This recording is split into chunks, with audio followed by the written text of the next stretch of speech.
Okay, okay. So my opening argument is that, we're talking about what does it mean to be a man, and the idea of what it means to be a man in this day and age is completely outdated. So instead, I think that these ideas hurt men. And they hurt men because we're not living in today. We're living 50 years before. And these ideas are from 50 years ago, where women were still living households where men were the providers. They had to bring the bread, all sorts of stuff like that. And I think that these ideas are spread by people, especially in the manosphere, such as Fresh and Fit, Rolo Tomasi, and I might even include Camp Hustle and some of the hustlers as well. I may sometimes, I won't say all the time, but sometimes I hear you guys say certain ideas where I'm like, nah, that's more detrimental to men than you guys think. So these are the ideas that prevent men from adapting to today's social climate, and yeah, it's absolutely detrimental.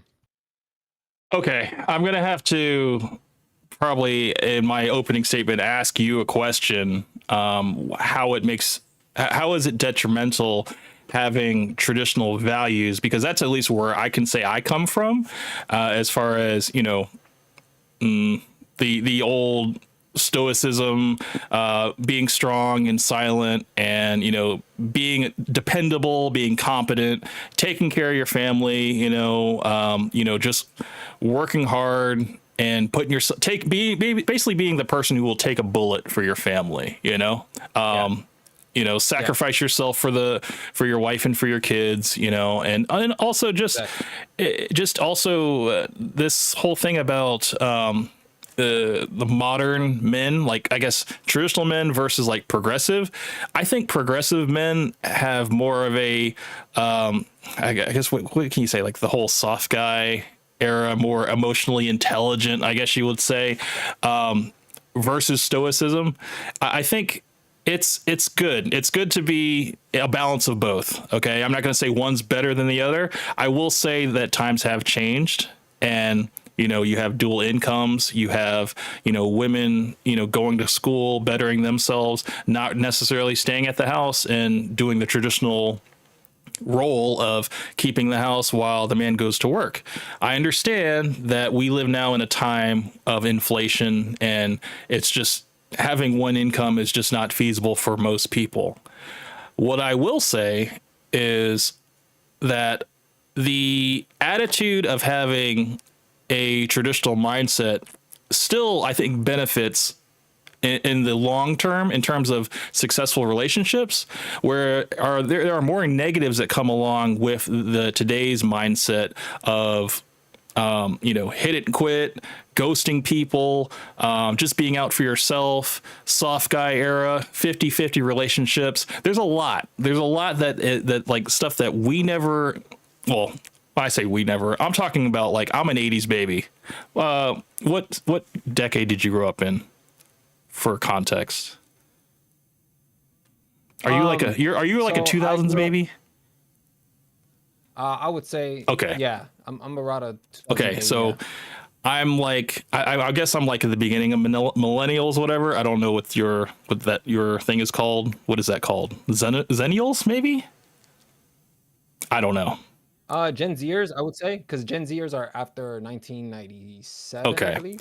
so I guess to finish what my whole opening argument is that I believe that because the times have changed on the men's side and the women's side, it's like people are starting to just adapt to the change. Whereas if they just stayed true to their core principles of men just being strong and dependable and competent, and not really just being out for themselves, but working to have a family, and not to just go out and womanize, but to go out and actually build something, I think the world would be a better place. But unfortunately, I think with the advent of social media, the illusion of options and stuff, people are a lot more disposable now, and I think that's a negative on society as a whole. Okay. So naturally, I disagree with that.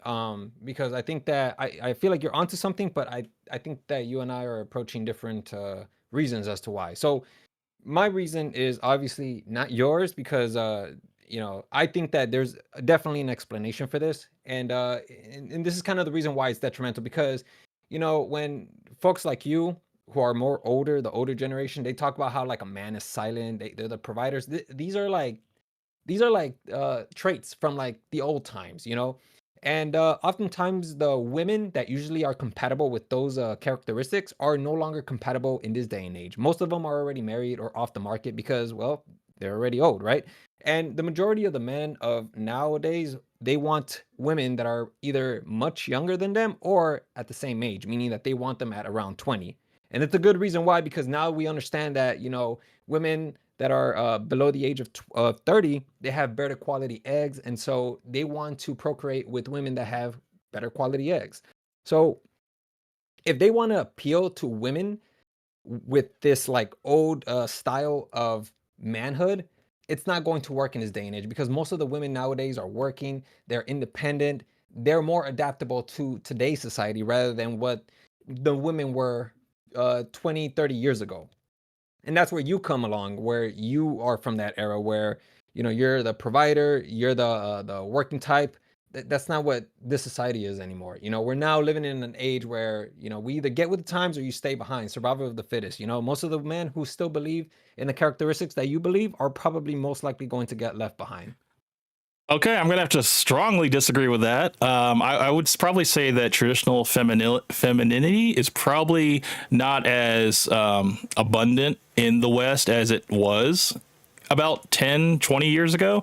But you can still go to other countries and find women that are still subservient to men, traditional, sometimes Christian values, Catholic, or just whatever, they're very heavily religious, believing in family, believing in their role in society. And men can still have that. I still think it's possible. It's not like doom and gloom, like, okay, because times have changed, we have to deal with what the market is now. No, your life is typically what you make it. So if you don't like your conditions, you can change those conditions. And I'm not saying leave your country. I'm saying vet women that meet your standards.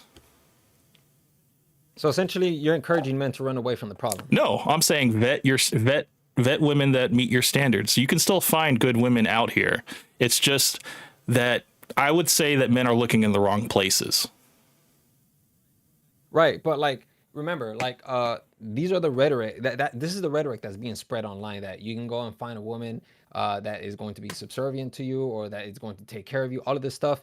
But that's detrimental to men. That's what I'm trying to say. That like this rhetoric is detrimental. Although it seems to me that you're taking more of a neutral stance. At least that's what I'm hearing.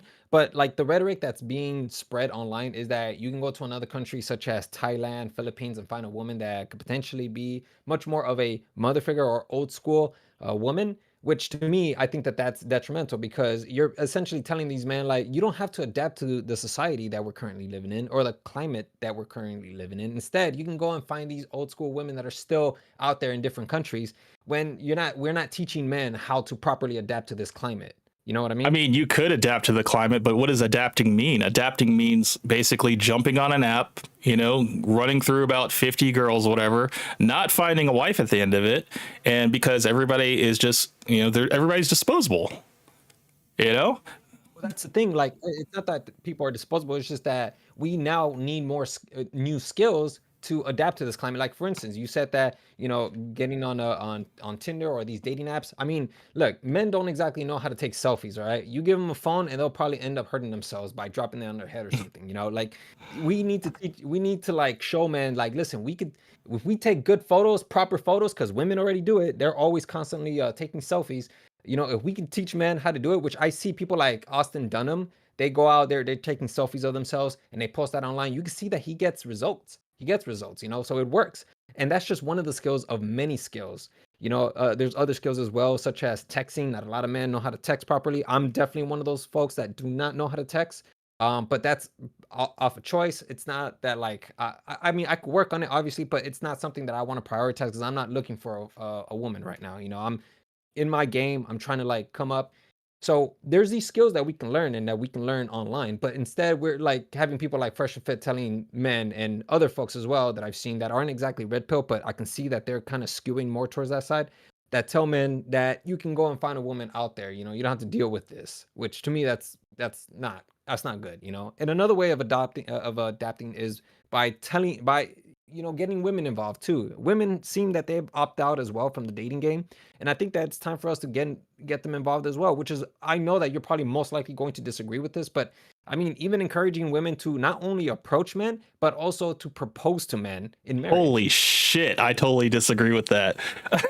Okay, so here's what I'll say to that. Okay, you're basically saying, hey, women, you can switch up and be into the men's role, because I still think that that's like a man's role to approach a woman, and a woman is basically there to attract us, like that is the traditional way of the way it's been and how it's been for centuries. And the fact that things are changing now, that you basically want the shoe on the other foot. Well, what else comes with that? You got women that are going to be, the leaders in relationships, the ones that are, commanding whether they want to be married or not.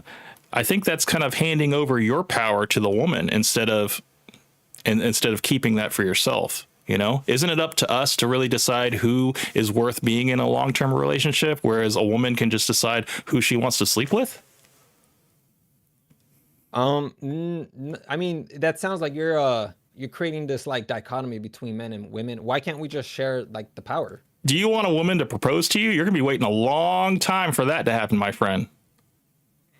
Okay, let's just say hypothetically, okay? Because I mean, okay, do you understand why? At least to me, one of the reasons why women don't propose. Do you understand why they Because don't they know propose? their role. Their role is to basically be pretty, and we attract us, and then they choose the best man. That's why.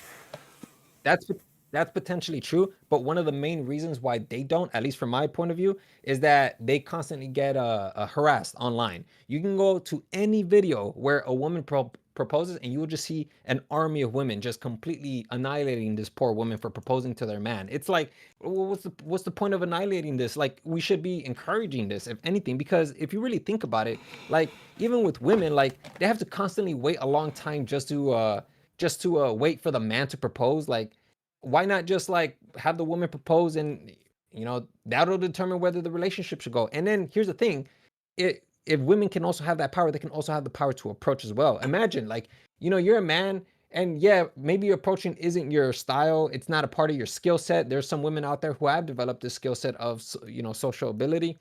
They are probably more likely, more equipped to handle rejection than men are, especially because men oftentimes, and you've seen the studies as well, you've seen most of these manosphere leaders, they all talk about how men are usually alone. They don't exactly have friends when they're much older. Like, men don't exactly have the support system to deal with the rejection. Whereas with women, they do have the support system. If they get rejected, they just go and vent to one of their girlfriends about how terrible men is. And then, like, within a day or two, they're a lot better. Whereas a man, if they get rejected, they have to constantly sit there alone to have to rectify their confidence, because obviously their confidence and their self-esteem is definitely going to take a cut. And after it takes a cut, it takes about probably a week, maybe even longer than that, just to recover from that rejection, because again, it's not like this man is just going to approach one woman. They're going to want to approach more. So the more they approach, the more their self-esteem, their confidence is going to get I think chopped. the reason why women don't approach men is so that they can avoid that rejection altogether. That's why they don't do it, because they can't handle rejection. You've seen women that try to shoot their shot at guys that they think are hot at the bar, and the guys are just like, "Oh, I'm just getting something to drink," and then they're just like, they're usually filming themselves as like a little TikTok. Maybe it's fake, maybe it's real, but women can never like take rejection, so they just avoid it completely. They know that it's our role to go and approach them, so they're just like, look, let's let the guys have that. So like this whole thing about, I don't know how in the world you understand how women will approach men and stuff, and have this like have fear of rejection and stuff. Like, oh, I think it's pretty damn clear that women cannot take rejection. That's why they avoid it completely. Okay, so when it comes to rejecting men, what do women always say about men? That men, even when they get rejected, they're still pursuing. that means that they get creeped out from that behavior. And not only do they get creeped out, they fear the fact that men are probably most likely going to enact a certain crime. That's what they say. Do you really think that we should put men in a position where they're supposed to get rejected constantly and then to trust them to handle that rejection? Because that to me sounds like a disaster waiting to happen. And here's the thing. I don't even have to speculate on that. You know that there's reports out there that talk about how there was a man who approached a woman, the woman rejected him, and then he ended up cracking under the pressure or whatever, and he ended up unleashing a certain behavior that got him Yeah, that's thrown an in jail. emotionally soft I human mean, it being. happens. That's what you call an emotionally unintelligent human being that isn't stoic, that isn't a traditional man. A man that's probably raised by a mother and no father figure in his life, no strong male figure in his life to give him that type of structure to understand that, hey, you're going to get rejected. Hey, you're going to get fired from jobs. Hey, people aren't going to like you the way you like them. The world is a tough place, but guess what? You got to suck it up. And that's the thing. But If you you see have how that, emotional men out here, those are the ones that are filling the jails. Those are the ones that are shooting up schools, and those are the ones that are flipping out on women that reject them. Where there how are, many times? hold on, Okay, one more thing. like how There's many? there are men Okay, that okay, actually okay. improve after they get rejected. They go, it's almost kind of like a rite of passage as a man. You're of course going to approach a woman who's probably like 2-3 leagues out of your league or whatever. She's going to, you're going to go up there, say whatever corny pickup line, or maybe you don't have a pickup line. Maybe you're just going to be like, hey, I'm going to introduce myself, just be myself and see if that works. And you get rejected. It could be something completely outside of you. It could be something that, hey, maybe she, is like, she just went through a breakup. She doesn't want to deal with men right now. It could be something completely outside of you, but you take that as, oh, I'm not good enough. But no, you have to be like, okay, you just got to kind of brush that off. Be like, hey, it's cool. No worries. Have a good night. Then you go on to the next one. Guess what? You don't have that wall, like that barrier up anymore, because it gets a little bit easier to talk to women when you realize that it's not the end of the world. There are so many beautiful women out here that you don't need to be pigeonholed to just one. Okay, like here's the thing, okay? Okay, because you're making it sound like it's only rejection that men have to deal with. Would you agree that there's much more to a rejection than just going up to a woman and just getting rejected? Would you agree? Sure. I mean, Or no, do you sure. disagree with There's that? definitely like ridicule, possibly, like groups of friends probably laughing at them and stuff like that. I mean, sure. There's different The levels of fear of rejection, of course. Okay, right. Not everybody's going to experience the same level of rejection, right? So when you say that men handle rejection a lot better, why is there a crisis right now where men aren't approaching women then? Well, there's this thing about women that only want to have men that are certain status, certain height, you know, everything. It's 6'6", basically 6 packs, 6 feet, 6 inches, all that stuff. And you got But that's not all women though, right? no, but I would say it's just probably the population of Miami and just like girls that are just out to basically see what they can get, like get the best they can get. They're not like, I would say, the whole thing about like 80% of men being like invisible to most women. I would say that's pretty true, and it's not a good truth to hear, for most men, but it just means that you need to self-improve. That means you need to work on yourself. You need to make yourself attractive. You need to start dressing better. Maybe get a little bit of advice as far as like maybe a scent or something. Get a haircut. I don't know. Maybe wear some contacts. It could be something just as small as like changing from glasses to contacts that changes your whole look. And girls start noticing you. They don't like approach you, but they send you these silent choosing signals from across the room that if you are in tune with that, what's going on, that you only want to approach girls that are into you. If you approach every girl, yeah, you're gonna get shot down all night. But if you approach girls that are kind of taking notice to you and you don't fumble it, yeah, you're gonna have a lot more success when you go for girls that actually like you. Right, but like what's going on here is that it's so much more complex than just building yourself up and then you're able to go talk to women. Because you got to really think about it, man. Like the environment is setting up men to not approach these women. So let's say, for instance, okay, let's just build like this little hypothetical story. Okay, actually, it's probably real. It's not even a hypothetical, but let's say that there's a man, right? He's not pretty confident in himself, and he wants to approach women, but then he's realizing that he's getting rejected so many times. He obviously can't land the woman that he wants. So he'll convince himself, you know what? I have to go train myself. I have to go train and I have to be a much better man. So as they're training and they're becoming a much better man, they're starting to hear these voices online because we live in the day and age where, technology is a big part of us. So he'll listen to these voices talk about how women don't want men, that men are just wallets, all of this stuff. And then all of a sudden they don't want to approach women anymore. Even though they're in their optimal peak body physique, they don't want to approach these women anymore because that goes back to what I was stating earlier, that the manosphere, all they do is just provide detrimental advice for all these men. They never take action because of But that. Sonic, who says you have to approach those women? That means that those women have canceled themselves out. Think of a woman that only sees a man as a wallet, and I'll show you a man who is unfit, a man that is, I don't know, maybe wearing cargo shorts, whatever, probably has his belly out, whatever, butt crack showing, probably unkempt hair, maybe has like, nasty teeth or something. And that repulses a girl. Okay. Is that, I mean, it's kind of like, okay, so a woman's going to X that guy out. Well, I think I got. But you're bringing up the worst. Well, no, I'm just giving that's examples, but I'm just saying, like, if a woman can X a guy out for whatever, his shoes are dirty or something, then a man can X a girl out too. We're like, oh, this is what you're on, I'm good. You don't have to go for the hot girl that is all about money and status and stuff like that if that's not what you want, because guess what? Once the money runs out, so is she. She's gone too. So why don't you just, I don't know, go for a girl that's a little bit more down to earth? She can still be a 7 or an 8. She doesn't have to be a 9 or a 10, because what the 9 or 10s are about. They're all about the cream of the crop.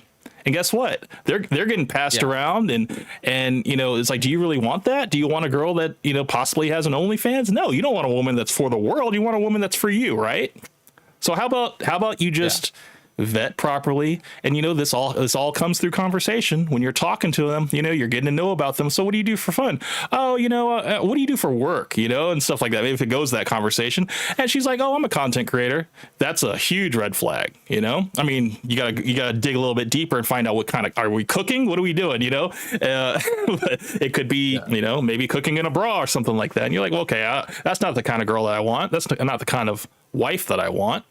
So it's like you really got to kind of take a realistic stance and be like, well, this woman obviously isn't for me. She is for, whoever wants to pick her up and then pass her around, And honestly, man, I think it's all about having high standards. I've always had high standards, like growing up and stuff. I didn't date a lot of girls, but the girls that I did date were very attractive, but it's because I was very selective, and even my wife to this day, like I said this from a long time ago, even before I even met my wife, that I want a woman that is so beautiful that she doesn't have to wear makeup to still be beautiful. And I found her. Yeah, I had to go. The thing is, I didn't find her looking for her. I found her completely by accident, So, I mean, I can't really give advice on how to find women, because I found my woman by complete, random chance of the world. But what I will say is that I did select her to be my wife because of the traits that she had, and the personality, and the down to earthness, and all that stuff. Everything that she had worked for me. Now, the fact that, she wasn't really big on social media, the fact that she didn't have this crazy body count or an OnlyFans page that I didn't know about, whatever. It's like, yeah, I found out all about all that stuff that, she didn't have. And that's all a bonus. But it all comes through the conversations, and in the conversation, you can vet people properly. But, sometimes people are just, women especially will hang themselves when they say, oh, like my last boyfriend, whatever, he drove a Lamborghini, or my last boyfriend took me to Dubai or something like that. And it's just like, okay, well, you can kind of already see what time she's on. So you can make the proper choice. You can be like, okay, well, I'm definitely going to see if I can hit this and possibly quit. Or you can be like, you know what?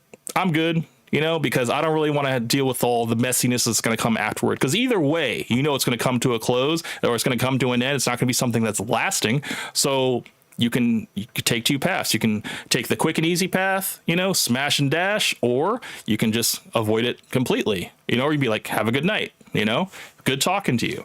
It doesn't have to end nasty all the time, but I think it's good that men are more selective. I think this whole thing about, we can just go out and, see how many girls we can pick up and stuff like that. I've never been like that kind of person that wanted to just go out and just smash some random girl. No, like I've always been the guy that like, yeah, I'll go out with my friends and I'll usually be like the designated driver and stuff like that. But I never went out with an objective of just like finding somebody and randomly hooking up and stuff like that. Because dude, you don't have enough time to vet somebody in that, to like, to see if they have any diseases, to see if they have any children, to see if they have a jealous boyfriend that's waiting at home, whatever. It's like, there's a lot of stuff that, men, not boys, men need to do in order to move better in this world. Because yes, I will agree with you. It has changed. Women are now on this weird, like, demon social status time, and men, we don't have to opt out of that. We just have to vet properly and find the right girls that are not part of that whole ecosystem. And it's out there. There are women that are out there. It's like, it doesn't have to be doom and gloom. You don't have to like give up.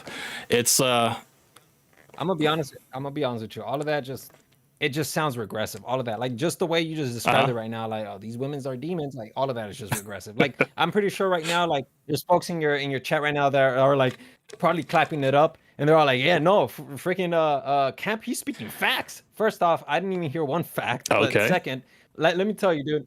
Let me tell you, okay. If you're gonna take Camp's ideas, like I promise you're gonna end up finding yourself a woman that's probably in the age 50. You're not gonna find those 10s and 9s that you guys keep dreaming of that are usually in their 20s or 30s. No, you're gonna find somebody at the age of 50, because only a woman at the age of 50 is living by Camp's not standards. true, man. No, There's no way no.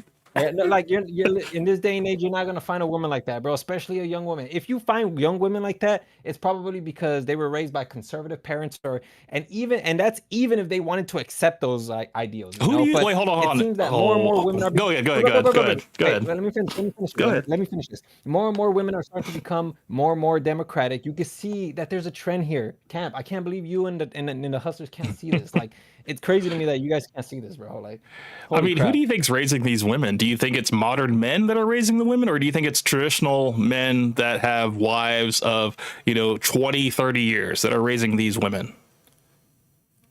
I would probably speculate that the majority of the parents that are raising these women are both men and women. So both. It's not just like a single parent household. I'm sure that both parents are raising this woman. Well, is that well, I mean, I know there are single parent households and stuff like that. I'm talking about moms and dads that are together, that are, maybe of the older generation, possibly like my age and stuff like that. They're the ones that are raising these 18, 19-year-old girls that are, whether daddy was home or not. And typically if daddy wasn't home, daddy wasn't there to regulate, what the woman was, what, their daughter was going out and doing. So I think it all comes back to who's raising these young people, and it also goes for the boys too. Cause, the sons are basically being raised by maybe they have a single parent, they have their mom or something like that. And maybe they're growing up soft. They're being more, I guess, what's it called? The beta type, the ones that are just like, they're like, look, I just want to be friends with girls and stuff and all that stuff. But it's like, I'm not saying that you can't be friends with girls. I actually think it's a good idea to like maybe draw out the relationship before you jump into something, because there's nothing better than having a strong foundation of a trust that's built up between two strangers, that when it finally culminates in a relationship, you have such more of a solid foundation rather than just like a hookup. It's a lot more fleeting when it's something that's just like hot and heavy, because it fizzles out so quick. But when you take that time and you're like, I've said this before on past live streams, if you're like going, if you say like you ask a girl out, okay, you ask her to go out to a date and stuff like that, you offer to pay because you're like, look, I asked you out. Is that, let me stop what I'm saying. Is that your mindset? If you ask a girl out, that you're automatically paying, or are you asking her out to possibly do a 50-50 split for the bill? That's my question to you. Wait. So if say like you ask a girl out, you ask her out for the first time, and are you expecting to pay everything for that night because you asked her out, or are you going to let her know, hey, this is just like 50-50, I'm still just getting to know you, whatever, like that? I'm gonna tell you what I'm gonna do, okay? Because it seems to me like you guys have like a certain pattern that you guys would do, which means that you guys would probably take her out to eat. I wouldn't do that. What I would do, what I would suggest is, you know what? Let's go for a walk at the park. Let's go to a walk in the beach or somewhere. Let's go somewhere, because to me, I'm thinking, you know what? I gotta save money. Which, by the way, that's another dumb idea that like I'm sure that the hustlers believe that, like, oh, you gotta pay, you gotta be the first one to pay on the day. And I have friends like this who I just look at and just cringe, absolutely cringe, when I see that they're spending $200 on like a date. I'm like, oh my gosh, yep, no. And then you guys want to talk about how you guys have no money for rent, but that to me is an idea that it should evolve. It should evolve. I'm not saying that it's dumb, but we're not living in this economy where you guys can do that anymore. We're living in an economy where it's so much more expensive. So to answer your question, I would say, you know what? Let's go for a walk at the park. How about that? Let's go. I know a good place where we can walk. It's pretty exciting. There's a lot of people. It's a nice place. That's Sonic, what I would suggest. Sonic, that sounds nice. That sounds nice. But on this walk, I'm getting hungry. I'm getting hungry. Can we go get something to eat? What do you do then? Okay, well, like, I mean, that depends on like what kind of ideas we set up. Like, because I'm not just about to jump into this. Like, obviously, like we're gonna plan what we're gonna do. Okay, right? maybe not something to eat. Maybe she's like, I'm kind of thirsty. This walk has really gotten me a little parched. Can we go get something to drink? Maybe like a lemonade or like an icy. Would you? Well, then she's gonna have to. Oh listen, shit! Bro. Like, again, Shit! if she's gonna have to pay, she's gonna have to pay for her own drinks. Damn. Right? She's gonna have to pay for her drink. Because look, here's the thing. Look, and I'm sure that you and the hustlers are probably gonna say like, oh, simp, or you're broke, whatever. Listen, if that woman pays for her own drink, that's a woman I want. That's a woman I want, because I know for a fact that I'm getting into this relationship with a woman that I know isn't going to hassle me to be a provider, which we're not living in this day and age where I could be a provider. Even if I had the money, I wouldn't even want to be a provider. I would want somebody who can at least 50-50. 50-50 is what you're saying. 50-50. Fair share, 50-50. That's what I hear when I say that. It depends. I don't want to just say 50-50. You said fair share. What is fair share? Well, okay, so whatever they can help put in. Because here's the thing. What if she's trying to pursue a dream and I can help her out with that? And she can't like pay the entire, like, she can't pay like. What if you're the wait? What if I gotta stop you right there? What if you're the dream? What if I'm? You said she's pursuing a dream. What if you're the dream? Like what if? Yeah. What if she? Then I think that's going to be that's probably going to be apparent the longer I spend time with her. And besides, it's not like. And here's the thing. I think I should add this as context just to make sure that where we're coming from. Because again, you're just looking at it. Again, you're looking at it from the manosphere perspective. I'm not just going to jump into a date.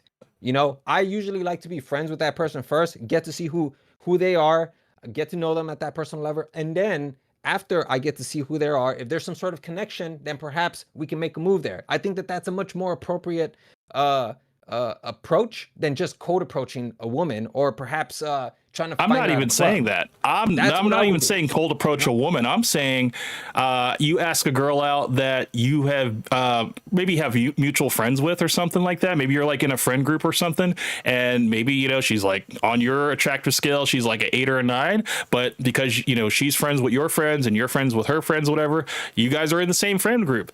You guys have definitely been at a lot of functions together, maybe a lot of like parties and stuff like that, or maybe you guys even are like in a work group. Maybe you work together or something like that. It's not like that serious, whatever. So anyway, you take a liking to her, but you're like, look, me and the boys are going to be going out and stuff like that. I don't know, maybe like Hudson Grill or something, just like, you know, a little bar or whatever after work. Would you like to come? And then, you know, she comes, you guys hang out, whatever. You have that time. It's not like there's no pressure because you're hanging out with a bunch of friends and stuff like that.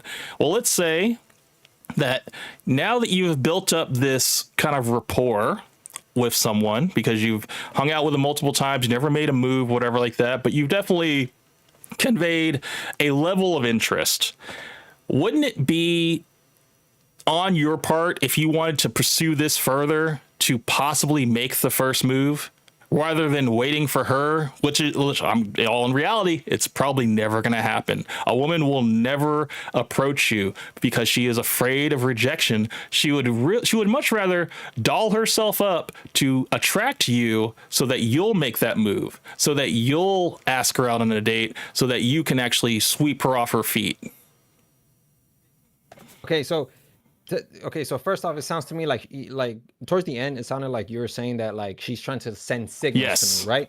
Yes. Is that what you were suggesting? Okay, first off, if I miss those signals, that's gonna be on her because she didn't make Wait, the what do you move, mean? right? What do you mean? First If off. you miss those signals, how are you blind in this If I- situation? What are you talking about? I mean, how many men complain about how women like they send signals, but men can't pick it up? And it's like, why don't you just approach me properly? Like, so I know. What do you for a mean, like fact that approach you like actually a like me? man? How many men Like, say that? hey, you look good. What's up? Good looking. Like, what are Why- you talking why does that about? have to be like a man? Well, though? Why you does that said have to be approach like me a man, directly, though? right? Like, that's what Yeah. a man does. A man approaches directly. A woman approaches indirectly. Basically, she makes herself approachable. And what? I'm not supposed to make myself approachable? How the hell is she supposed to No. send signals to me if I'm not approachable? Then isn't that gonna make her much more You're supposed afraid? to make yourself presentable. She's supposed to make herself Oh approachable. my gosh! Listen, dude. Like I'm telling you, dude. Like I'm telling you, man. Like you're thinking like a red pillar, dude. What? Like you're thinking like a red No, pillar. I'm thinking of Like, myself I'm like a telling you, like, red-blooded if you wanna man. get- A red-blooded man. That's what I'm thinking of. Like, not a red pill man. A red-blooded man. Basically, what I think about it is that if I like a girl, I'm going to convey interest. I'm going to not even come with them cheesy pickup line and be like, hey, have you ever been this new place that just opened up, the bowling spot? And she's like, no, I haven't. You know, I would love to beat you in some bowling tonight. Are you down? She'll say yes or no. Guess what? If she says no, or I got something else, that's cool. No problem. Maybe some other time, whatever.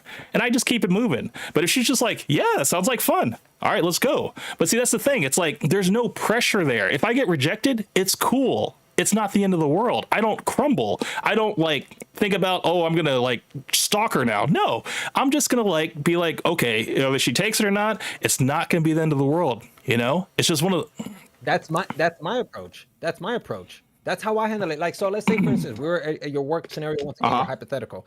If I was interested in a woman, okay, I would just casually invite her. I would just be like, hey, you know, let's go out. Like, if it was with a group of friends, that's a perfect time for me to see how she'll behave around other men. Because listen, man, I come from friend groups with like dozens of women, and I can tell you that oftentimes one of the biggest problems that comes with having women in the group is that they most times they want the male attention.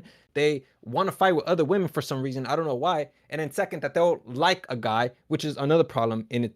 why is it a problem? But like, Why is wait, it a what? problem if a girl likes a guy in a friend group? What do you mean? Why is that a problem? Because it breaks up the friend group. What are you Dude, talking I've been in about? friend groups where like everybody paired off. I have friend groups right now where I have to deal with that. As a matter of fact, we've already kicked a ton of women out because of What? that. Because of that, like it's just nothing but drama with What? them. I mean, You know, very few women actually get to stick around because they can compose themselves. They can manage their expectation, which is another problem too. That when men go into trying to approach women or having women in their group, men also don't know how to manage their expectations. Some of them just fall in love so easily. It's like, bro, you don't even know this woman yet. At least get to like at least approach her and say so hi wait, or wait, something. wait. I don't know. Are you the You know, cock but- block of the group? Is that was that what I'm hearing? Oh I'm just my- asking. oh I'm just my- asking. Bro, I'm are you being serious. You're trying to paint me as Well, a you cock just blocker? you're kicking No, dude, women like, out. That's what I heard. You're kicking women out, and you're also being like, "Oh man, why are you falling?" Oh, you sound like a cock block to me. First off, when we kick women out, I said we. Okay, I don't know if I said I, but let me rephrase it just in case. Are I you get are you say are, I, are you okay? the leader of the We people kicking kick people women out? Are you the leader of kicking people out? Or are you like No. like I'm the not, sergeant, I'm definitely not the lieutenant, leader. There's whatever? definitely Like- leaders in there. staff sergeant? Oh, okay, here's the thing. Look, I'm not the leader of the group, but there is a woman who is the leader of the group. And when Oh, we- that's your and first here's the thing, problem I right know- there. Oh my! I knew it. I knew it. I knew you guys I'm were sorry. gonna go You just there, you man. just Let me you led tell me to you, that it's one. 'cause- That was a good one.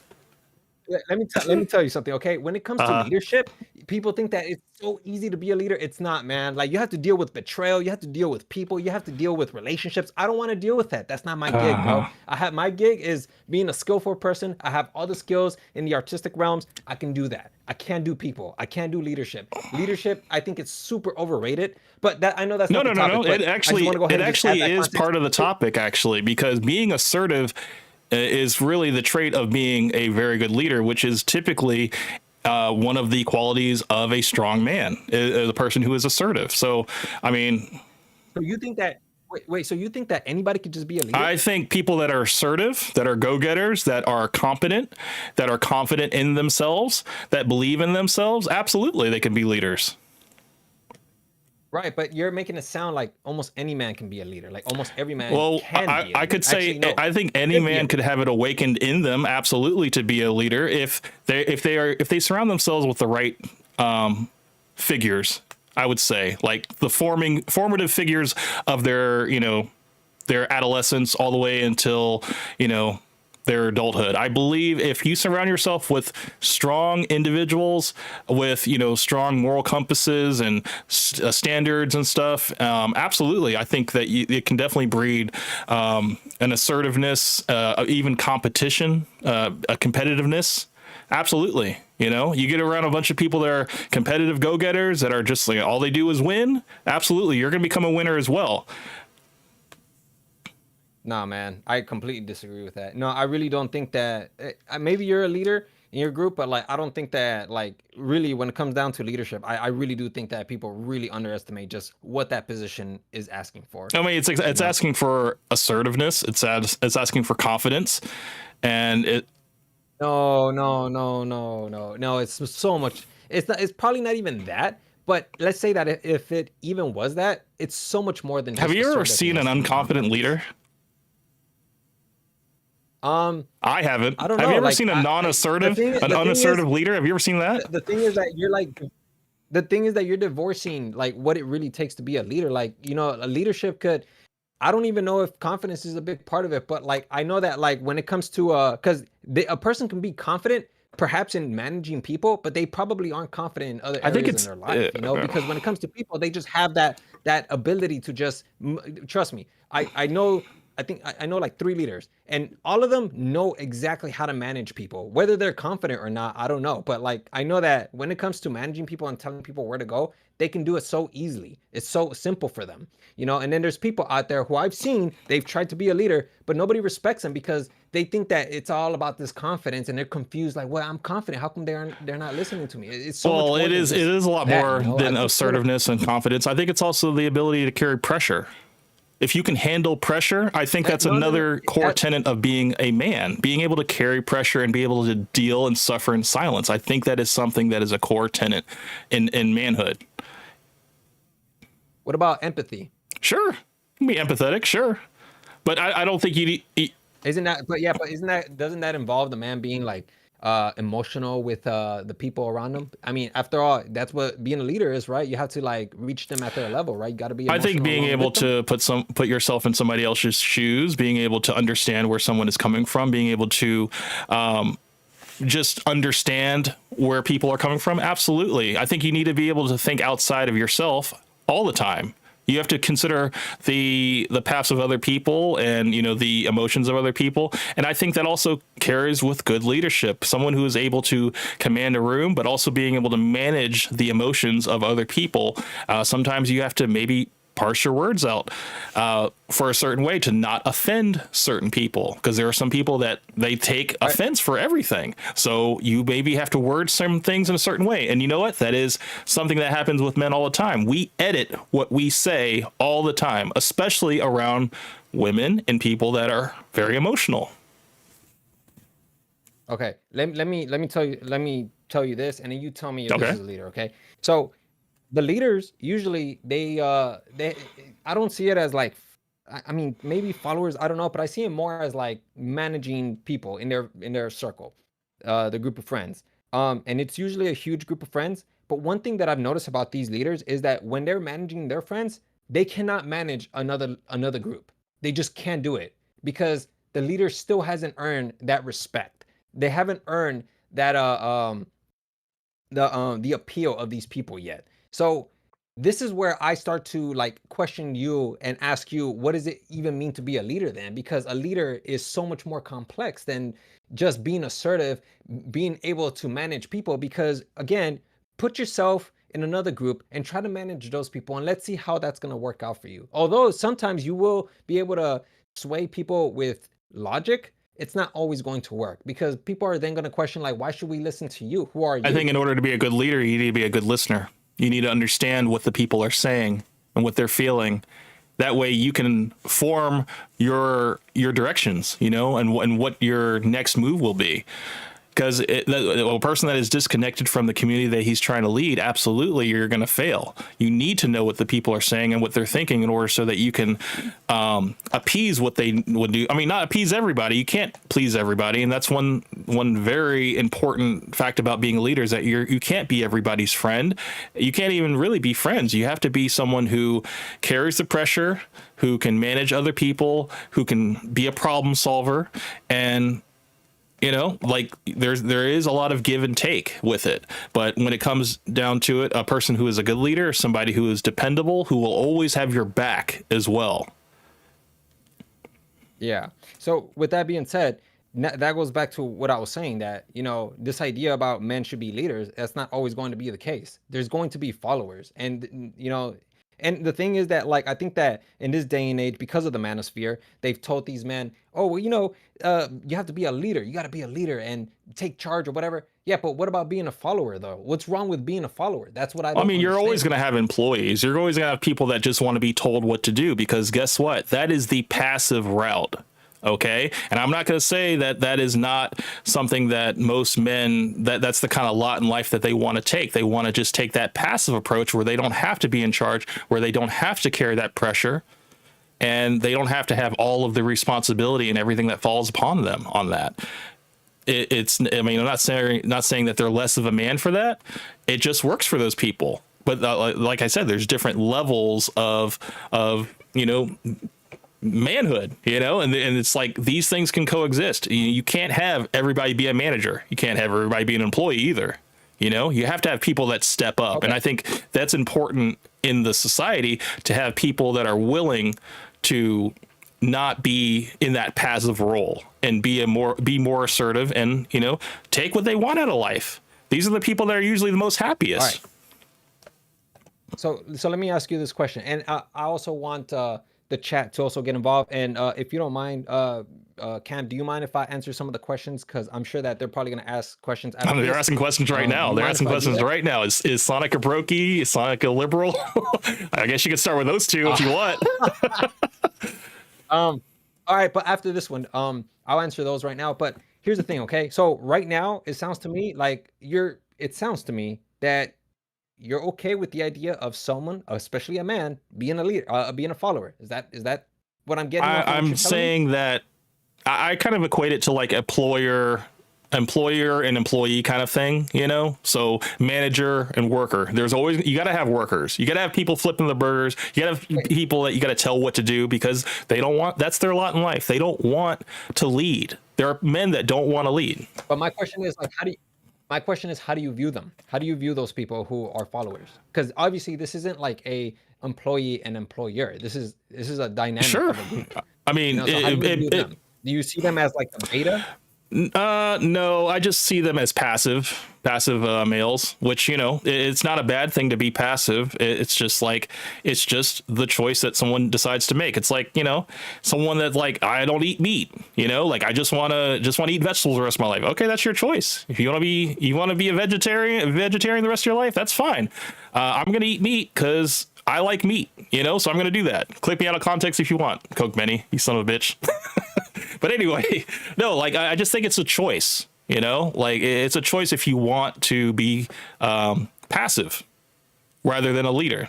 Well, that's the thing. Like, you know, and now that goes to Hmm. my question. Like, I'm a follower. I'm a proud follower. I didn't choose to be a follower, but I recognize what I am, the skills that I possess, what I can do with people, and I know for a fact that when it comes to a group dynamic, I am not a leader, and I don't want to be a leader. And my question to everybody in the chat is, What do you guys think about that? Like, do you guys see me as like a beta? Do you guys see me, especially in Camp's word, do you see me as a passive male? And if so, what does that mean for you guys? What does that mean to you, Camp, that I'm passive? Like, do you see me any lesser No, because I'm not choosing to be a follower, but instead I had no choice it's not. to be It's not this? that you don't have any choice. I mean, I think it is a choice at the end of the day. But I think with time and experience and stuff, you may have that opportunity to step up in your life, whether it's in employment, whether it's in any type of career, whether it's in, approaching a girl or something, any type of success, anything in life that, you like, you know what? I'm tired of being in this passive role. I'm going to step up and change my life and take control of my life. That may happen for you. It may not happen to you, but is that for what I think everybody starts off as a follower until they get presented with that choice. It happens. Sometimes it happens to people at like the 18 years old. Sometimes it happens when they're 35 years old, and they're at the job and someone's like, hey, this boss is stepping down, you're the next senior person in line. Do you want to take their position? And it just happens like that. People can be like, yeah, I'm kind of good where I'm at. Or some people are like, you know what? Let's do it, but I think we all will get the choice at some point in our lives, and it's up to us whether we want to step up and take on the responsibility or just stay where we're at. I don't think it's wrong with either choice. I just think that to those who want to take a chance and take a risk in life, they will be rewarded, Yeah. with either Yeah. a benefit or experience. Either way, it's good. Okay. Well, I mean, like from my observations and what I've seen, what I've experienced, it seems to me that being a leader is oftentimes not, it is a skill that you build on, but it's when you build it as a skill, it's more or less a skill that that's more niched for a particular position. So let's say, for instance, like you're the leader of a company, your leadership skills only kind of more or less work for like a work environment. Whereas like a leader who is naturally charismatic, who naturally knows how to manage people, they're more fitted, not only fitted for like a group dynamic, but they're much more expansive because they're just natural leaders in that instance, So some of them are born, some of them are made, but in my the ones that I'm arguing for are the ones who are naturally born, because the way the manosphere talks about it makes it sound like we're all like naturally born with it, but we're not exactly born with that. And even if we're not born with it, we can work on being a leader. But even when we work on being a leader, we're not exactly an effective leader in a group dynamic, because leadership only works for a niche environment when you're working on that skill, when you're not naturally gifted as a I leader. think it starts with yourself. You need to be able to be a leader of yourself first before you can lead other people. It's very important to have control over, your fitness, your health, your money. I think money is a very big aspect of being, a successful man and stuff like that, is basically like being able to be in control of your finances. I think it's a sign of maturity. Whereas, if you just give in to every temptation, or maybe you have like a hobby or something like that, that maybe deemed childish or whatever, and you just go with whatever pleasure and stuff like that. Yeah. I think it's almost like you're branching off from being a man and you're branching off into being like a man child, which, that's a choice that people make, but I don't think that is necessarily like the essence of being like a traditional man. To, how the saying goes, basically, you grow into a man, you leave like the toys behind and stuff like that. You grow from that and stuff, because you realize that manhood is not about the pleasures. It's about your responsibility and the people that, Yeah. are dependent on you. Once you become independent, so you have dependence. So people depend on you, whether it's your work, your family. It's like that's why men need to step up and need to take control of their lives. That way that they can have better lives, whether it's, they can have a family and they can have people that, that look to them for advice, look to them for leadership. And, it all happens, with ourselves first. We have to take control of our lives first, but the thing is, there are people that are still trying to figure things out, and sometimes they never get it. Sometimes they're just like, you know what, I'm just gonna just going to keep being this employee for this job. And, you know, they don't really have any aspirations to move up. They just want to just kind of stay where they're at because it's safe. It's comfortable. Life as a man is not comfortable. Is not about being comfortable. It's about stepping out of your comfort zone and taking risks. If I never took a risk in my life, I would never be where I'm at right now. If I didn't take that risk and fly halfway across the world, I would have never met my wife. And even though it wasn't intentional to go out there to meet her like that, you know, in terms of relationship, it just developed that way. Would you say that you're good at like adapting at situations, at like to adapt? Like I'm a very fast learner. Absolutely. You put me in any situation, I can adapt very quickly, and you know, socially, and you know, if I have to take a ton of notes, or if I need to, you know, build whatever systems I can in place so that I can have enough reference material so that I'm always on point. Absolutely. All right. So what if a woman proposes to you? What are you gonna do? No, I'm good. I thought you said you could adapt. That's not me adapting. That's me choosing to not be with a woman who is going to. It's not that. It's a turnoff if a woman does that. It's a turn if a woman approaches me, because you know what that puts in my mind. She approaches a lot of men.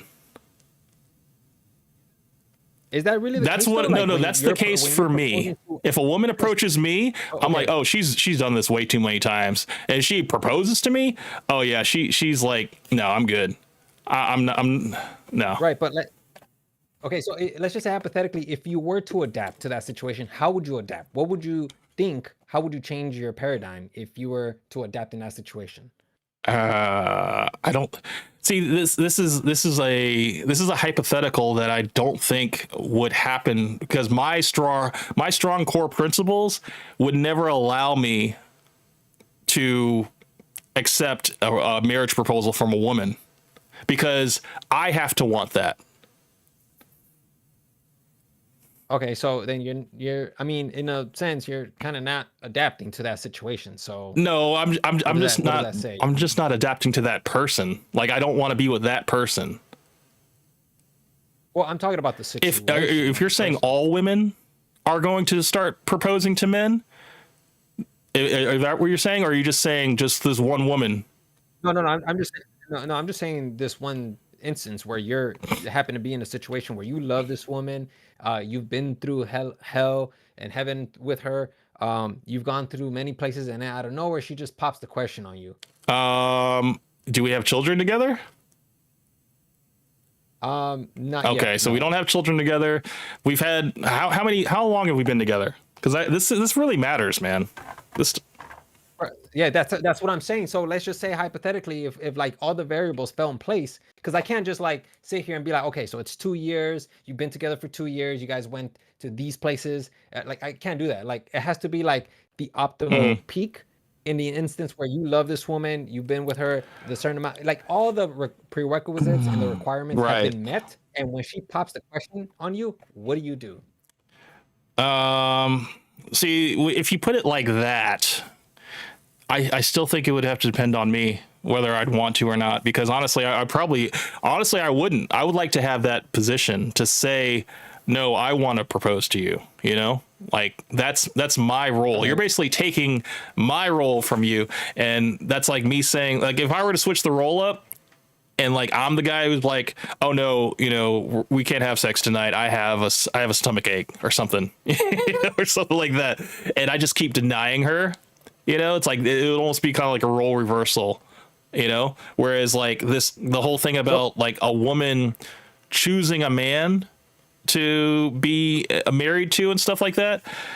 I mean, I think the only time, you can clip me if you want, I think the only time a woman should ever propose is when it's to another woman. That's crazy. Okay. No, well, I think I'll definitely clip that. I think that honestly, that's what I feel. Okay, but essentially. But it's crazy to me, because essentially what you're taking away power from that. Yeah, person, you're taking away power from you're taking away power from the man. No, you're taking away power from the person. That's the thing. The men are also in you see, that's the thing. You could also propose, but you didn't pop the question. She did. She's not taking it away from you. She just so happened to get to it before you did.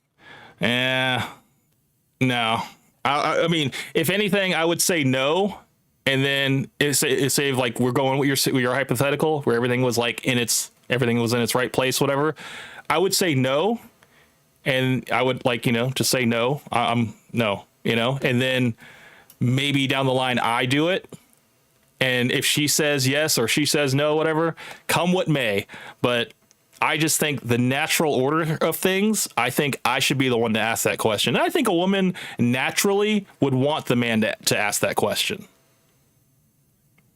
Right, but that there's more and more women that are starting to propose. That's the Where thing, are though. these women at, dude? Increasing. I've never seen this. I mean, look online. Like before any of this social media, were you ever really hearing women propose to men? Like now, this is Never. starting to become a thing. Whether it's relatively small, but it looks like it's starting to become a thing, and more women are starting to get upset at this. I mean, idea. rightfully so. I don't think it's a woman's place to do that. Yeah, because I mean, if we compare it to like 100 years ago, I sincerely doubt that there was at least more than 100 women proposing to their man in 1 year. Now it seems that this is probably much more of a common phenomenon. I even know a woman who proposed to their man and they're married, and like like she was even hesitant to even do it because she knew that she would receive backlash, not only from like she thought that she was going to receive backlash from her boyfriend, but not only her boyfriend, but from her immediate family, because she didn't want to propose. She was like, no, I'm just too scared to do it. But she still went with it anyways, and she's still with this guy till this day. David said something in the chat that pretty much sums up this whole argument, and at least my whole side. K5, welcome to the stream as well. But David, you said if a woman proposed, she would come off as desperate. Men haven't got much left, so let's keep that at least. I agree 100% with that, because it literally goes back to what I said before. You're taking our role away from us. Like, that is basically, we are the ones that decide whether a woman is marriage material or not. If she is showing all the signs that she's not marriage material, we don't have to accept her. Right, but like, I mean, you can hang on to those ideas if you want, but I mean, the climate is shifting, and you already know what happens in the environment, in the ecosystem, especially with animals who don't adapt to the circumstances. They get left behind or they die out, and this is exactly what's going to happen. Like, see, here's the thing: I can debate this all I want. I don't even have to convince any of you guys even after this, but I can. After this, I'm probably gonna get off the computer. I'm probably gonna hang out with family. But guess what? The ecosystem, the dating scene, all of that, it's going to change whether you guys want to or not. And the ones who decide to adapt to it are the ones who are most likely going to be successfully married with a woman, or perhaps even be with a woman. They don't necessarily have to marry them. And they're probably most likely going to be the one successful in a relationship, while the men who still believe in these archaic ideas that still follow fresh and fit, they're most likely going to get left behind. Wait. I gotta stop you right there. I gotta stop you, because I have these ideas don't mean that I align with fresh and fit. I just align with traditional gender roles. Okay, so this whole thing about like men and women, men basically being the ones to pursue and women being the ones to basically nurture and basically attract us and stuff. It's like, are you going to say yes to the first woman that proposes to you, or are you going to vet them properly? Because I think it all comes back down to us deciding whether we want to be with this person or not. If you have like a fat size 28 girl that really digs your style, okay, and she's like, you know what, I'm gonna shoot my shot at Sonic. I got the ring and everything like that. I got his ring size and stuff because I paid attention to him. I asked him questions and everything. I know his favorite food. I know all this stuff. I'm willing to lay down my life for him. I'm gonna go ahead and give him the ring right now. I'm gonna ask him, Sonic, will you marry me? What are you gonna say to this? What are you gonna say to this size 28 4 girl that is like crazy in love with you? What are you gonna say? And I got with this woman? Like, you're saying that I got with this woman? Or she is proposing to you because she has basically taken the time to get to know you. She knows what you like. She knows everything about you. She even knows your ring size because she was able to casually bring it up in conversation. Or maybe she was very sly and was able to figure out your ring size, whatever, however women do it. But so she asked you, hey, will you marry me, Sonic? And what are you going to say to her? All right, so it seems to me that, like, because I just want to make sure that I understand your question. So what I'm going to do is I'm going to answer it in 2 or 3 alternatives. So let's say that I was already with this woman and we've been together for a while. It seems to me that, like, if this woman is big and I've been with her for a while, then I must be into her in some way. So for whatever reason, I'm into her. I find her more attractive. I've been with her and we stayed strong together. Then yeah, if she proposes to me, then yeah, I'll take it. I'll be like, yeah. But if she proposes to me and like I haven't even gotten a chance to be with her, then like to me that's just stalker vibes. And I'm like, nah, I'm not about to say yes to this. What the heck? Okay, what if she's what if Yeah, she's that's like, what I would okay, do. let's talk about the third option. What if she's a casual acquaintance that you know through a group of friends? You know this person, you've hung out with her a couple of times, whatever. Nothing really romantic, but you do know each other, okay? Because of your mutual friends. And she's just has taken a liking to you. She's showing you all these choosing signals and stuff like that. But you're not that into her. But she comes with a ring and she's like, hey, will you marry me? What will you say to her then? What? First off, I would think to myself like, yo, man, like, okay, just to be clear, like, no, I don't think any woman would do that. It would have to be with But this you said guy there were first all to these say women no. proposing. Okay, it's not just the skinny nines and tens that are doing it. It's every woman's doing it, right? Okay. Yeah. Well, most women, because I mean, men are still going to have the choice whether they want to propose to the woman or not. I'm not saying that men can't I'm just do it, saying, are you going to but like accept the first ring that comes along? if I've been with her for a while and we've like there's definitely like potential, she aligns with everything that I'm trying I'm to not pursue, saying no. then I'm not yeah, saying I'm she definitely aligns with going to do everything it. you're trying to pursue. She's actually the antithesis of everything that you want in a potential mate. She is like she's just repulsive to you, but you guys have mutual friends. You've hung out a bunch of times, whatever. You actually have pretty good banter together, and she's actually taking a liking to you, but it just is not there for you. But she proposes to you. What do you do? What I do you don't mean know. you don't Like I know? mean, The answer see, should be so goddamn the simple. thing is that I don't really understand your Oh question. my That's the thing. Like I don't god. really Are you understand like serious, Sonic? how are How you is this doing it hard with for like you? If a okay, woman, okay, oh, no, no, so let me get this I'll straight. straighten it out for you. If the woman is not Okay, your preference, you say no. Okay, it doesn't matter how long you know her. It doesn't matter how much she knows you. If you're not attracted to her, how are you going to spend the rest of your life with her? It's easy. okay. So you do realize that like if she's not my preference, we never even went out to begin with then. Mutual So why would she friends, even be mutual proposing friends. right You now? hang out with mutual friends. Mutual friends. Who does that? Like I do not know anybody who has, you know what? Like Everybody has the fat they friend, have all right? mutual friends Everybody has because the fat no friend. no no wait, wait, wait, wait, wait. No no no. Okay, Uh here, hang on. Let's switch it for a 9 or a 10. Okay, let's say hypothetically, okay, there's a 9 or a 10 in a huh. group setting, right? And she's sending you all these choosing signals, everything that you Hmm. just described. And then out of nowhere, she just pops the question and says, "Hey, I want you to marry me." Like, are you really going to say yes to that when you haven't even gotten a chance If to a be with woman this is a woman? 9 or a 10 and she proposes to me, I assume she's batshit crazy. That's what I'm saying. Like, bro, we don't even know this person yet. Well, that You're probably coming from the perspective of like, oh, she's proposing to me, period, because that's what a man's supposed to do. But like, I'm coming at it from like, dude, like, how are you even proposing to me? How do we haven't even been together? I don't even know if we're even going to succeed together. Like, are we even compatible? yeah, Because you anything know that that comes too easy like that. See, this is how I feel about it. Any woman, it doesn't matter if she's a 9 or 10 or a million or whatever. If she proposes to me, I'm not going to accept it because it just comes off as what David said, comes off as desperate, you know? Like she's just like, look, I'm just willing to take anything right now. And it's like it's not special. I don't feel special if a woman is proposing to me. I feel like I need to want it myself.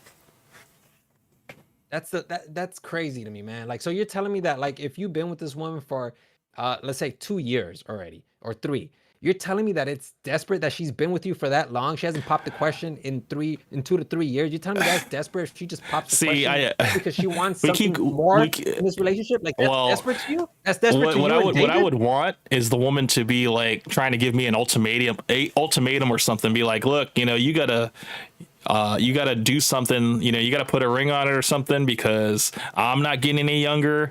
Stuff like that. Like we would probably have that kind of talk. And I would kind of like, at least she'd put that idea in my head and stuff like that to where I still have to do my role as a man. But this whole thing, like, oh, you know what? I'm just going to go ahead and nip that in the butt and I'm going to get the ring. And I'm going to present it to him. No, hell no.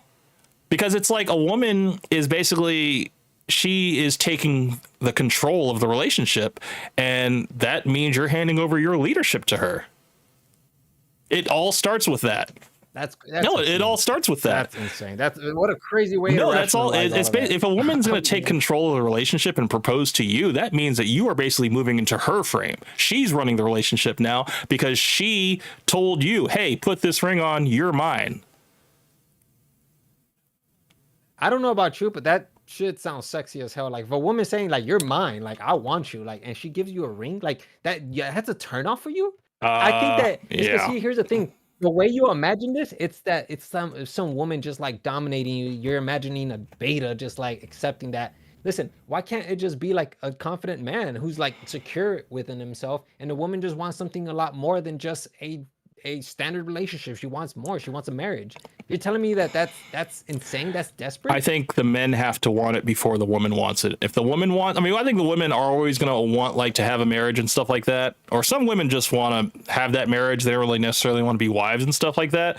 But this whole thing about like women proposing to men is completely absurd. And it's out of order. It's completely out of order. It's basically stay-at-home dads, women working like 2 jobs, while it's all backwards, like I don't like this whole like house husband kind of situation, because that's literally what it feels like. It feels like the woman is going to be like, look, you're going to be my husband, you're going to stay at home, raise the children, I'm going to go work, and you're just going to be my house husband or whatever. Yeah, that might be fine if you have 0 options and you're just like, you know what, I just don't want to be alone. But I'm like, hell no, dude. Like, are you kidding me? Like, that's not any life that any man should want to have. You should want to be in control of your life. You need to be in the driver's seat of your life, because it sounds like you're fine being the passenger in your life. What the? Oh my God! I can't believe you're reducing. That's literally what it is, figuratively. But it's not though. That's the thing. It's not. She's in the driver's seat. You're in the passenger seat. So because she wants to propose to you, you're in a weakened position. Is that what you're suggesting? I would say that you are in a passive position. That's probably my word of the night, is passive position. You're going to be the one that's going to just kind of go with the flow and not make any waves. You're going to be like, yeah, sure. You avoid confrontation. So you're going to say yes. And no, man, I honestly think that this is a very important step in your life, and you need to be the one to control whether you choose to do it or not. You know what? You're opting out way too easily by using that word. What word? Do me a favor. What word? If you want, Cam. You're using passive way, like I feel like you're way too comfortable. If you can, describe it in another fashion, please, so I can properly understand what is it exactly that you mean by passive. Being the type of person to just let things. Go ahead, just say beta. I know you want to say it. I'll say it how I want to say it, okay? I'm not going to just roll over and let you tell me how to say shit. This is what it is, okay? You are going to let somebody lead you, okay? So you, by, reference of the situation, are letting someone lead you. And as a man, that is not the natural order of things. You need to be the leader. You need to be the strong, confident person that she looks up to, because ultimately, if she doesn't look up to you, she's not going to respect you. I mean, if that's what you think, that's fine. Yeah. By all means, go for it then. You can continue to live in that delusion if you want, but like I'm telling you right now, man, we're living in a different world, man. A woman can't love you if she doesn't respect you. She has to respect you. Here's the thing. It worked for you. It worked for you, but living in America, in this environment, it might work somewhere else in Thailand, Philippines. That's fine. It could work there. And I'm not saying it won't, but living in this climate, yeah, man, if you bring those ideas, you expect to be left behind. You're definitely going to be left behind. There's no way that you're going to be able to properly adapt to this. Well, you don't have to choose this climate. That's literally my solution. That's my solution to what the problem that you're proposing. I'm arguing for this climate, though. I'm arguing for this climate because I could just easily say, yeah, you know what? Go ahead and go over to Philippines, go over to Thailand, and you'll definitely find your woman there if you want. But I'm not talking about those women. I'm talking about the women here. You see, because we're living in this climate.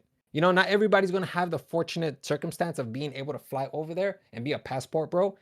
While here, if we just guide men as to how to adapt to this climate, we can make progression. Okay, so you want to basically be the man that the women want over here. Am I hearing this correctly? You want to basically be the man that the women in the West want. Is that correct? What does that what does that entail? What does that? That's very Yes, it's broad. very Like that can broad, but it's literally very mean broad anything. for Like a reason. Okay. The reason why I said it that way is because of everything that entails. That means you need to have your money on point, your fitness on point, your height on point, stuff that you can't control on point, your looks on point, your scent on point, your confidence, your funniness, all this stuff that you need to have.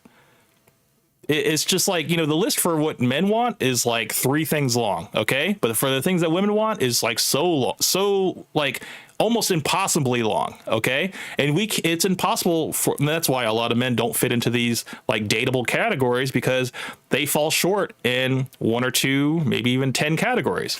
So I think it's the social media that has really gassed these ladies up in the West to just want the best of the best. And that's why they are all, you know, cohorting around the same men in the 10%. So if you're not in that 10%, I mean, it seems like that's what you're arguing for. Men need to be in that 10% in order to be successful. So let's just try to work to be in that 10%. Well, guess what? You can't, not everybody can be in the 10%. You know, that's why it's the 10%. So it's like, what are you proposing people do to get to be successful in the West, in the United States? Okay, well, I mean, there's a lot of things that we can do. I even have my notes here. Hang on, because I knew this question was going to be asked. I mean, like, listen, dude, like, it just depends on like what kind of ideas people have. Like, if we're dealing with someone like where they have like these ideas like you have, it's, I mean, I'm sure that like in this day and age, Gen Z is built different. But if we're talking about like people, folks in your age, it's very difficult to like convince you of anything, you know. But in this day and age with Gen Z, I would just suggest, you know what, man, when it comes to women and proposing, how about we tell women like, hey, listen, if you want to propose, how about instead of getting on one knee and then proposing like a man, how about you get on both knees, cup the box, and let the man receive the box and let him open up the box to see the ring. That seems more feminine than like having the woman get on one knee and opening the box with like one hand. It you know, seems like, that's what I would suggest. You know what? I'm sorry, I gotta stop you again. You know what it seems like? It seems like we have progressed. Your word, progressed from 50-50 to 0-100%, and it's on the woman's side. Like, you want the woman to basically take over the man's role, and the men basically are the damsel in the distress, just waiting to be rescued. And it's just like, it just doesn't feel natural, does it? I'm sorry, it just doesn't. Not for me. Like, it just doesn't feel right. It's like, it's like, you might as well just put on the dress as well. You might as well. Okay. Because she's wearing the pants. She's wearing the pants. Put on the dress. Oh, okay. Well, you know what? Screw the hypothetical. Let's just go with your ideas then. Okay. Let's just say hypothetical. No, not hypothetical. Let's just say that my ideas are completely like, they're just thrown to the side. They're all like, oh, you know what? These ideas don't work. What are you proposing then? What do we do here? Like, what do we do? Okay. I'm actually curious. Get your money on point. If it takes 2 jobs to do it, get your money on point. Don't focus on women. Okay. Just make sure you take time to eat healthy, get your body right, get your mind right, because when you're strong, mentally strong, physically strong, you are like determined, have your goals and what you want to do and stuff. Make yourself attractive, okay? And it's almost effortless.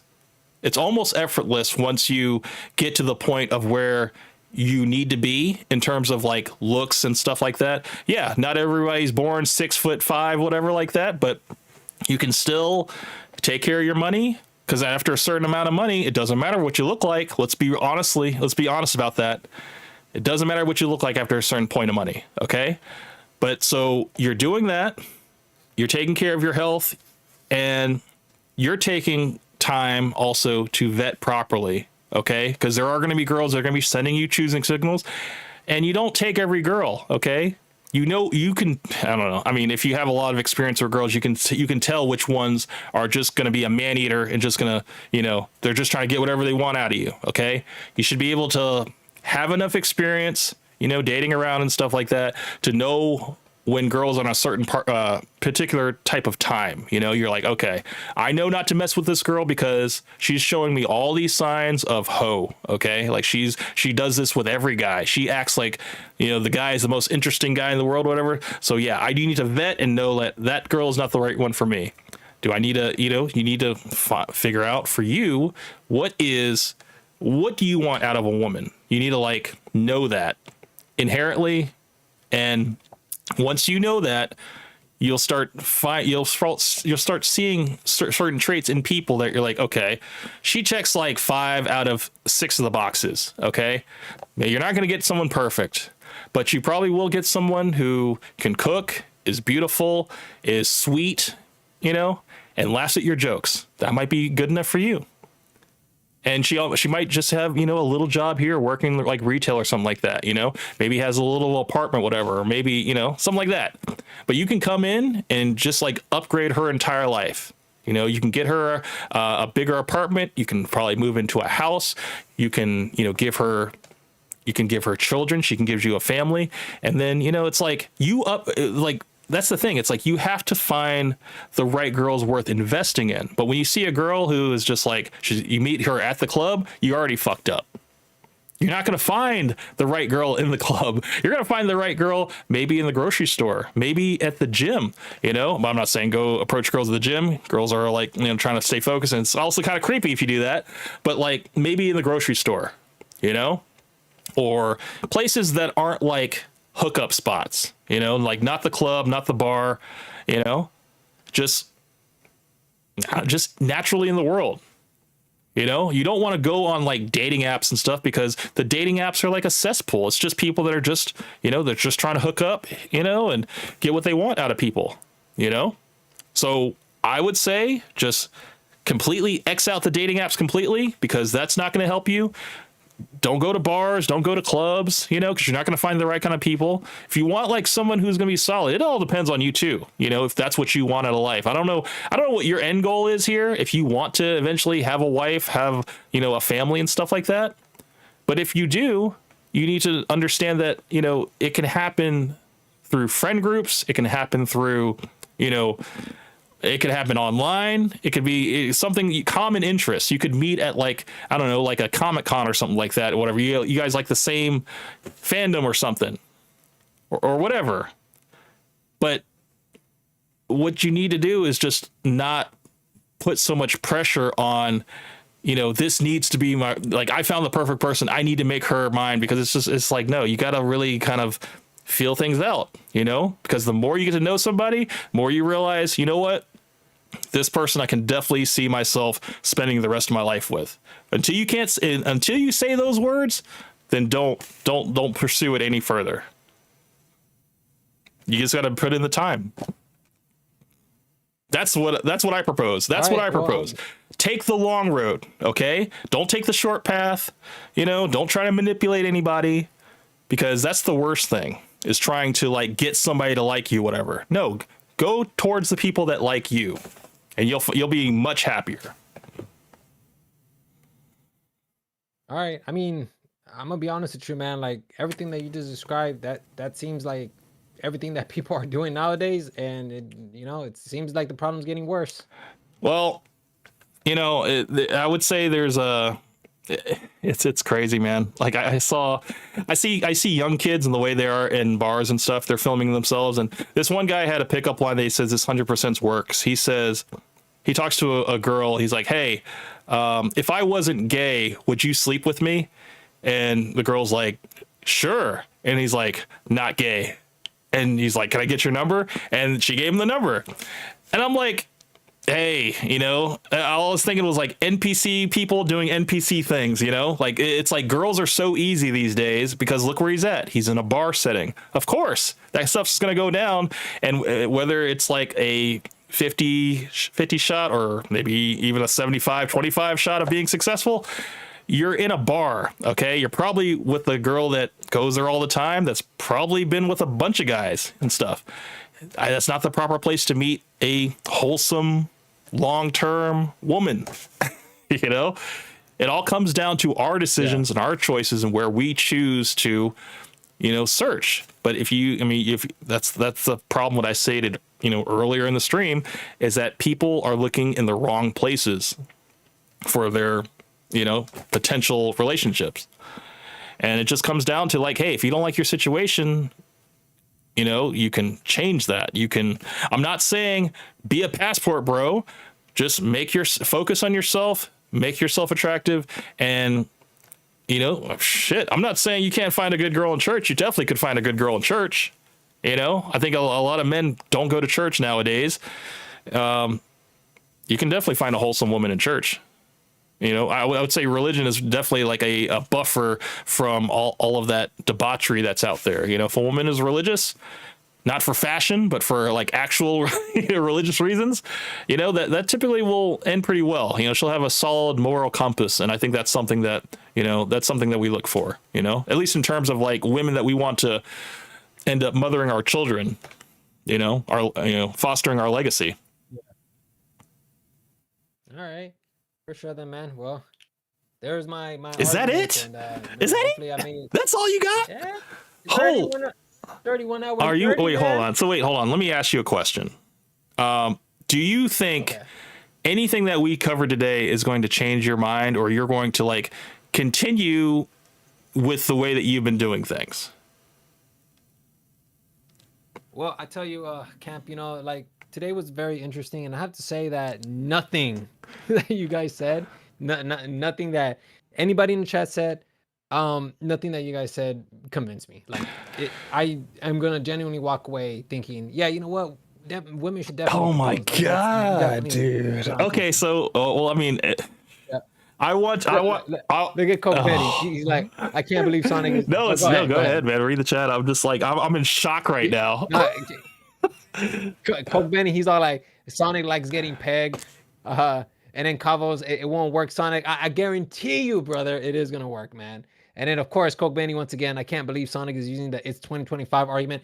Are you serious? It's the 2025 argument. I didn't even say that it's 2025. I'm just saying that this is the climate that we're living in today. I mean, if you want to go ahead and reduce it to, oh, it's 2025, by all means, go for it. But I'm telling you, man, we're living in a different age right now, and it seems to me that Gen Z, hey, listen to me, Gen Z is built different. Yeah, you guys, this is what I'll say about Gen Z, is that Gen Z will quit when the going gets tough. They'll take the easier path, and they don't like to challenge themselves. It just seems like, when the going gets tough, like say they're at a job and the boss tells them like, hey, you're not doing this right. I don't like being talked to that way. I fucking quit. That's what I see a lot of kids now. They give up so easily, or they take the path of least resistance. I think the you know what, I have to debate that. We got to debate that. We have to debate that some other time, because I'm not gonna let you get on Gen Z like that, man. Gen Z. Okay. I mean, I know the truth hurts, but what I will say is that in terms of being like, bringing it to reel it all back in, about being like what it means to be a man.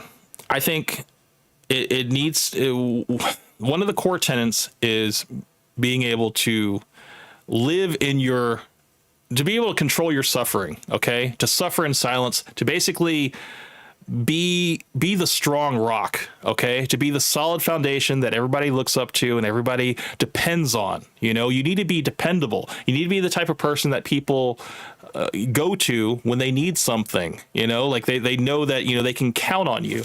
And if you're not that person, yeah, they're gonna look at you kind of as an equal, and I think it's like, I don't know, do you want to be equal to everybody? Because it seems like if you want a woman to propose to you, it's almost like you're not equal. Like, she's the one who's running the relationship, she's the one commanding, and you're basically getting on her program.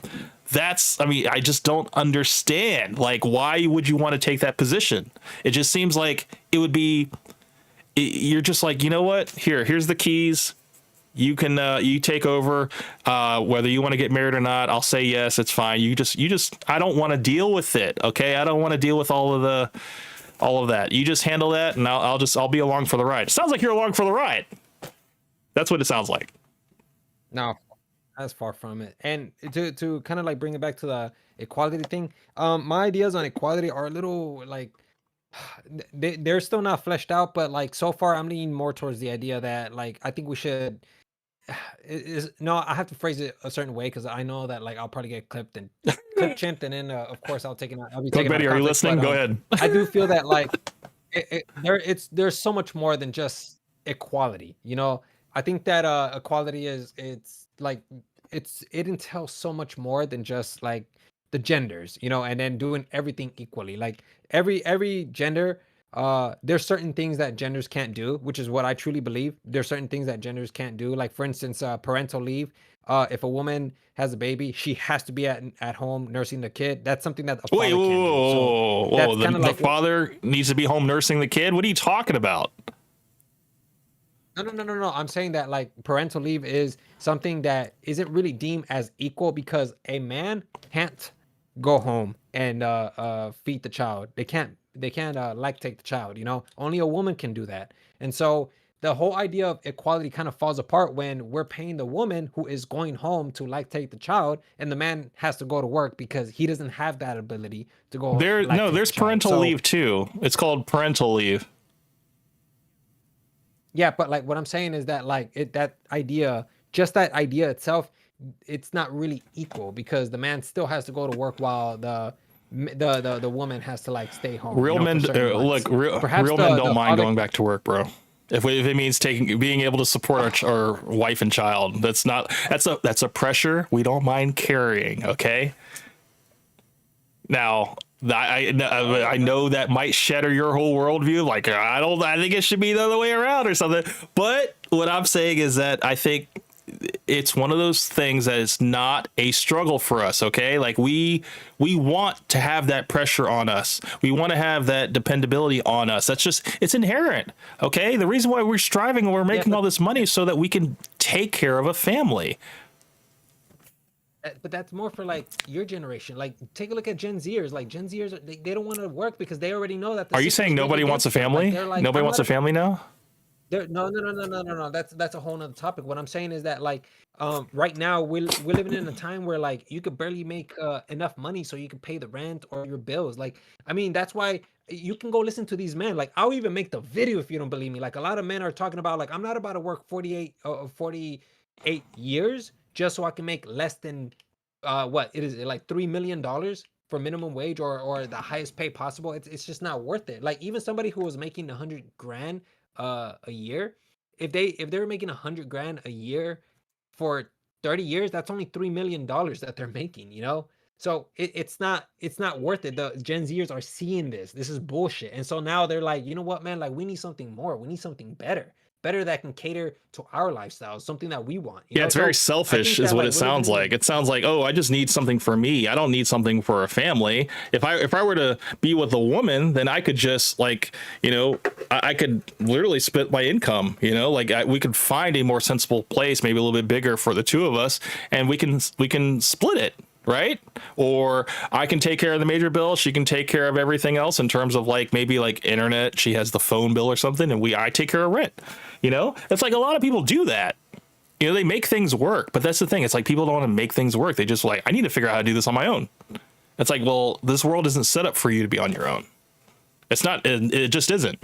I mean, well, before, what, like 30 or like, was it like 30, 40 years ago? Like, somebody was able to move out on their own at the age of 18. They were able to purchase their house by like 25, no problem. Like, this isn't something that you can do nowadays. So back then, the climate was more catered to like, this type of individualism. And you can kind of see the remnants of individualism even to today, because what do people say? Pick yourself up from the Bootstraps. bootstraps and go tackle life. That was an archaic idea that no longer fits in today's day and age. So that's kind of what I'm talking about. These ideas are archaic and they don't really If fit you in today's can't, no, climate, I which kind got of you. goes I back to got what you. If you can't go find a ahead, woman right now, then you need to shack up with your boys, do the roommate thing for a little bit, stack up your paper, get like a 3-bedroom apartment, whatever, where you split the rent 3 ways. I did it.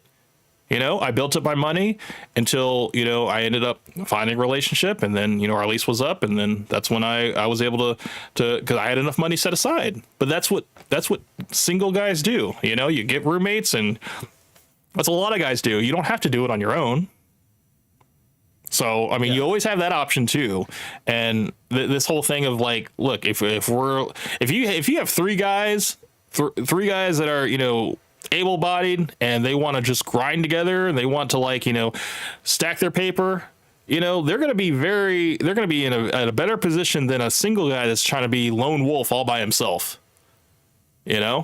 So I mean, yeah, potentially. Like, I mean, I don't know, man. Like, ultimately, at the end of the day, it's just like these ideas, like a lot of these ideas, like they're fossilized now. Like this is stuff that like we see remnants of, but like they no longer apply in this world. And if we don't adapt to the new world, especially here in the States, I don't know, every other country is slowly catching up, and we've seen that with China. That this is going to lead somewhere else, and Japan's already facing their dating crisis. China is already facing the dating crisis. Like this is a country that was like behind us about like 20 years ago, and now they've pretty much caught up to our style of living. And I'm pretty sure that every other country eventually is going to catch up, because I think that China is like helping out every other like Asian country or something like that. I don't know if that's true, but like Thailand, Philippines, like like these countries are being influenced by Western ideas, so eventually it's going to catch up. So if we don't adapt to that style of the climate, then we're gonna eventually get left behind. And going back to Coke Benny's idea, he said here, I can't believe, no, where is it at? The what year is the climate we're living in? Yeah, it's 2025. But the thing is that if climate is irrelevant to like the year, like if this climate existed 100 years later, which could potentially happen, it wouldn't really matter what year it is. It's just the climate. The year isn't really related to well, like, the you climate, you did say current climate, which could replace that with current year, the current year we're in, the current climate we're in. I mean, that's pretty much what he meant. So because what you're speaking about is right now. You're not speaking about 20 years ago. You're not talking about 20 years in the future. You're talking about right now, right? Yeah, the current climate, current climate, current year, same thing, dude. It's literally what you. I mean, that's at least how I interpret it. No, well, I'm talking about like what I'm saying is that the year has nothing to do with the climate, like in terms of, because you're thinking about like the current climate, like how the year is kind of syncopating with the climate. I'm not talking about that. I'm talking about like the dynamics currently right now could be 100 years later, and it wouldn't even be 2025 anymore. It'd be 2021, 25, and if it was still the same it is today, or if it adapted, it went back to what we are today, I would still be saying like we got to adapt to the climate, which is what 100 years later. I mean, I don't think in 100 years we're going to be living like this. I think we're going to have AI. It's going to be called artificial intimacy, and the ones that can't pair off, they're going to pair off. They're just going to take one off the shelf. So, I mean, yeah, that's pretty much what it's going to be. That's going to be a problem and that's when the climate is going to dictate that, and there's going to have to be ways to adapt to that. If we don't adapt to that, then expect the men and women to buy themselves one of these AI robots that's going to please them. So. Well, I mean, that's what I'm saying. I just think that there are going to be people that are going to be against that are going to be deemed traditionalists, people that just want to, have that human interaction. They think that there's nothing really that can simulate that better than an actual human. And they're going to be people, you can call them purists, even, whatever. But yeah, those people are going to be the ones that are going to continue on and continue the human race, and the people that are going to have these AI robots are just going to die off, man. And also the people that just can't assimilate, they're what's it called? What's the bloodline is going to die with them. So isn't it like, isn't that what we're kind of experiencing right now? Like not a lot of people are procreating, and so like our birth rate is declining. So aren't we already like kind of this has always happened in human history. There's always been a percentage of people that didn't get to continue their bloodline because they just weren't fit.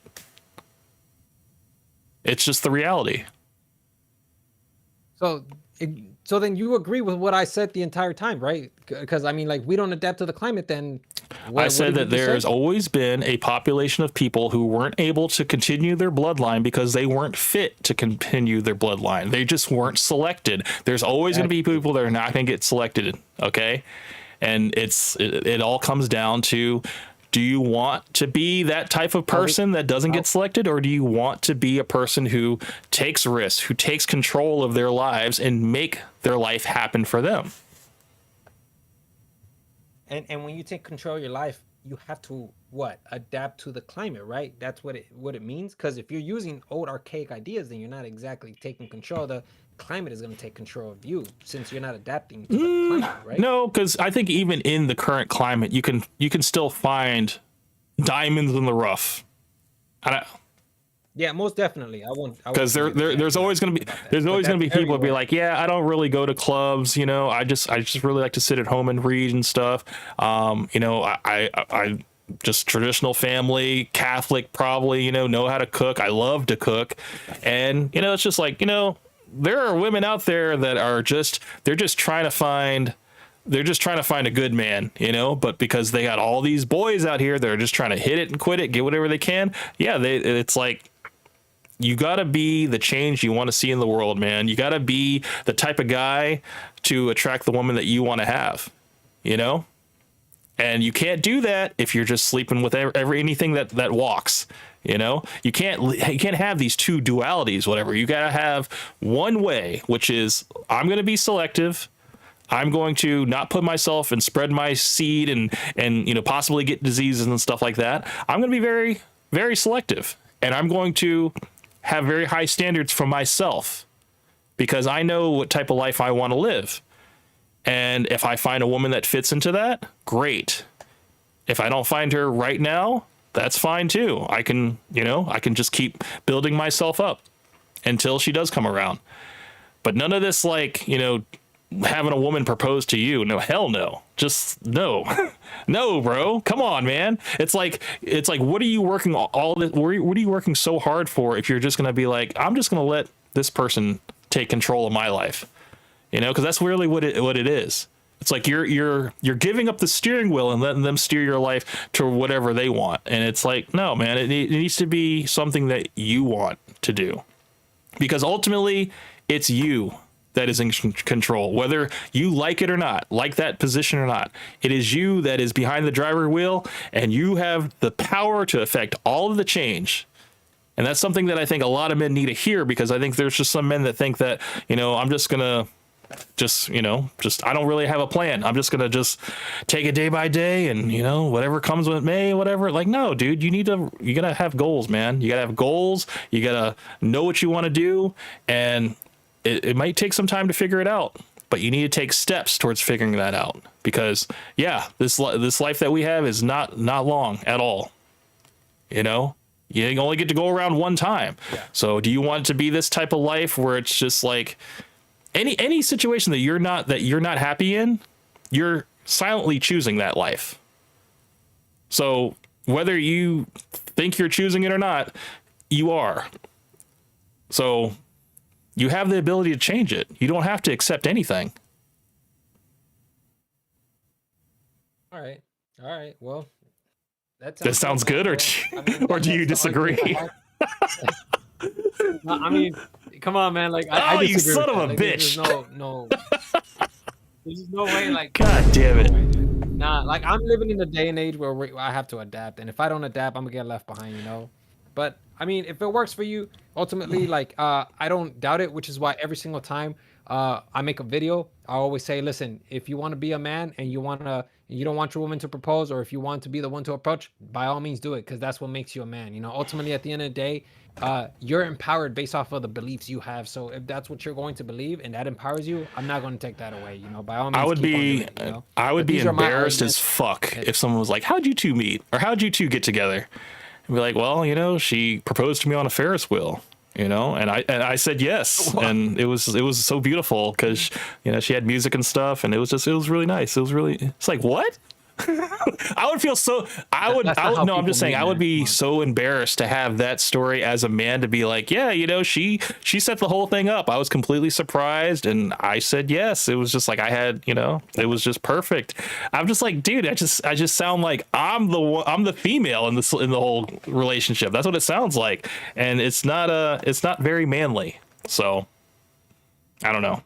It's inherent in myself.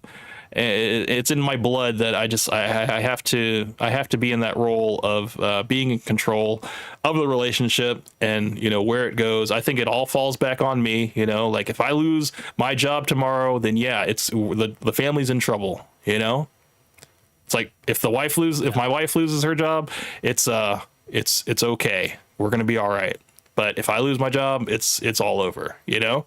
So I think that's how it needs to be. Yeah. And it's easier when women aren't carrying that type of pressure that we carry, because we are built for that. So that's what I think. All You right. don't agree either. You son of a bitch. Well, I mean, it works for you, Oh but my like, you know, I would rather have. I mean, yeah, it works for you. You know, like, yeah, that's pretty much All how I want right. to argue. All right, Sonic. Yeah. Well, what do you got coming up next, man? Plug your channel. What are you working on? Well, I'm going to work on 2 videos. This one definitely is going to be the first one to come out, and then my next video is going to be about you know, I'm gonna piss off the hustlers and you on purpose. So I'm gonna make a video about why you should propose, why we should Oh my allow women to god. propose. I'm pretty sure I'm gonna get hate too because I have like red pillars on my subscriber Damn. list. So I'm sure they're gonna get mad. But you know what, man? That's what I believe. We You're gotta starting start to strategize your channel. You're like, you know what? I'm gonna start poking and prodding now to my audience. Whether they want to, I'm gonna probably make them hate me now. Oh man, no. I mean, look, bro. It's fine to have your perspective. I just want to tell you is like, I want the best for you, Sonic, and whatever that means, whatever happiness means to you, I hope you find it. Whatever fulfillment you want in life, I hope you reach it. Because I mean, I think that's really what it is at the end, man, is being fulfilled, and to know that you did a good job with whatever tools you were given, and you gave it your greatest effort. So yeah, man. Appreciate that, man. Yeah, likewise. You already know, man. I have a lot of love for the hustlers. I hope that I triggered some of you guys. That was the whole point of this today. I hope I got under your skins. Coke Betty Other than that, man, like, says, if I you love. want to be a man, don't listen to Sonic. Yeah, because I'm not a man, Oh bro. I'm my a demon in god, these realms, dude! bro. No, man. I didn't like. I knew this was gonna be a contentious argument. I didn't know it was gonna get like this, man. I was like, okay, traditional up against progressive. We've seen this before. I didn't know it was gonna be like, yeah, I want a woman to propose to me. I think it's the time we live in. I'm sorry, it's the climate we live in. Like hell no. Yeah, no, dude. Like I'm telling you, I came into this like I told you, I wanted to entertain. I wanted to like engage your audience. I hope I did that. But yeah, man, I hope I did a good job. Cabo says, is the stream ending after this? No, it's not. I actually have more to say, but Mr. Mindscape is going to turn in for the evening and lick his wounds from the debate. And This is what are you talking about? This is a flawless victory. I think I heard someone in the background say, "Finish him." Oh man, no. You know what? I think it would be good to do a part 2. Not anytime soon, but probably continue this. Maybe branch off into another discussion, because I think we've actually opened up a lot of discussions in terms of male and female dynamics and their roles in society and how the climate has changed. And I guess that was the climate change what Al Gore was talking about. But no, yeah. So what I will say is that if we can come to I guess an agreement, maybe no, not on anything. No. Okay, actually, okay. I was gonna say I think if we can come to an agreement that women are just a byproduct of your success. They shouldn't be something that you should focus on. It should be something that you need, that if you are in the right place in your life in terms of like your fitness, your success, your confidence level, all that stuff, you have all this stuff going for you, and the woman finds you attractive, and because you find her attractive, yes, you decide that, hey, I want to take her out because, she's really cute and I definitely see her eyeing me and stuff like that, that you will have success in that type of relationship. Do you think that is possible?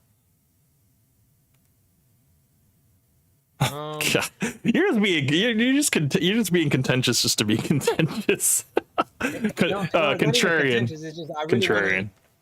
I really want to I really want to answer it, but that would require me to like dive deeper into what you're exactly trying I'm to tell me. saying choose the women that are choosing you. Don't choose the women that don't choose you, and don't try to conform to women that don't want you.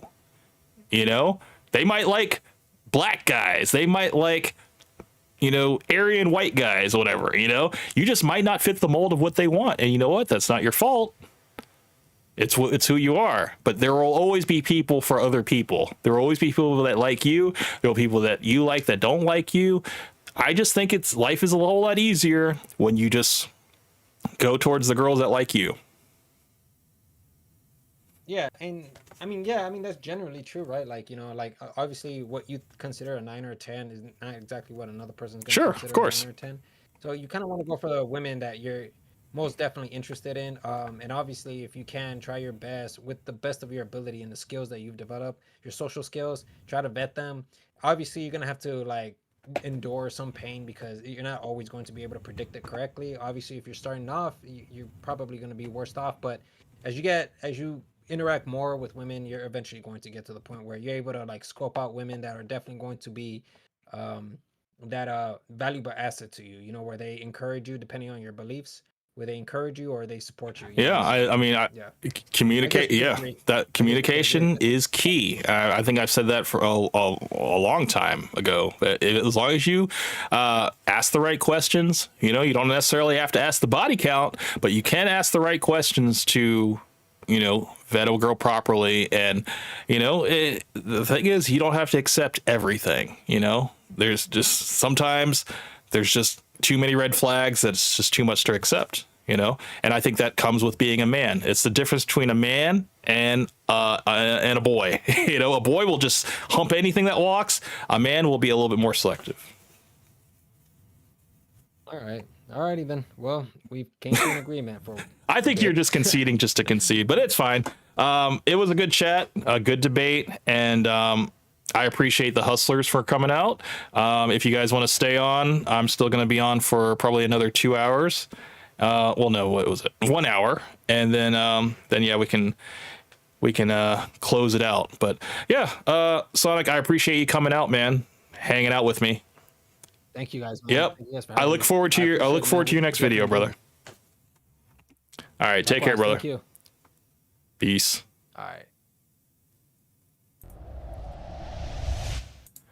All right, ladies and gentlemen. So that was the debate, the the debate of that we were all looking forward to. I have a few videos that I wanted to cover tonight. Let's just head to ye old YouTube and let me go to my. I think I put them on my history here. Yeah, the stream was ending after this. No, we got this. This is entertaining though. I really enjoyed it. I'm glad you guys enjoyed that. Yeah, I was really looking forward to it, and I hold up traditional values. That's literally what it is, man. I think that it's not hard to stray from the traditional path.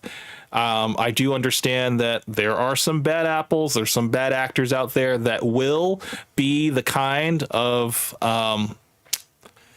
what's the one night stands, like you don't have to accept that. You don't have to accept a one night stand. You can totally just go home, regroup, get back to work, and you don't have to accept that.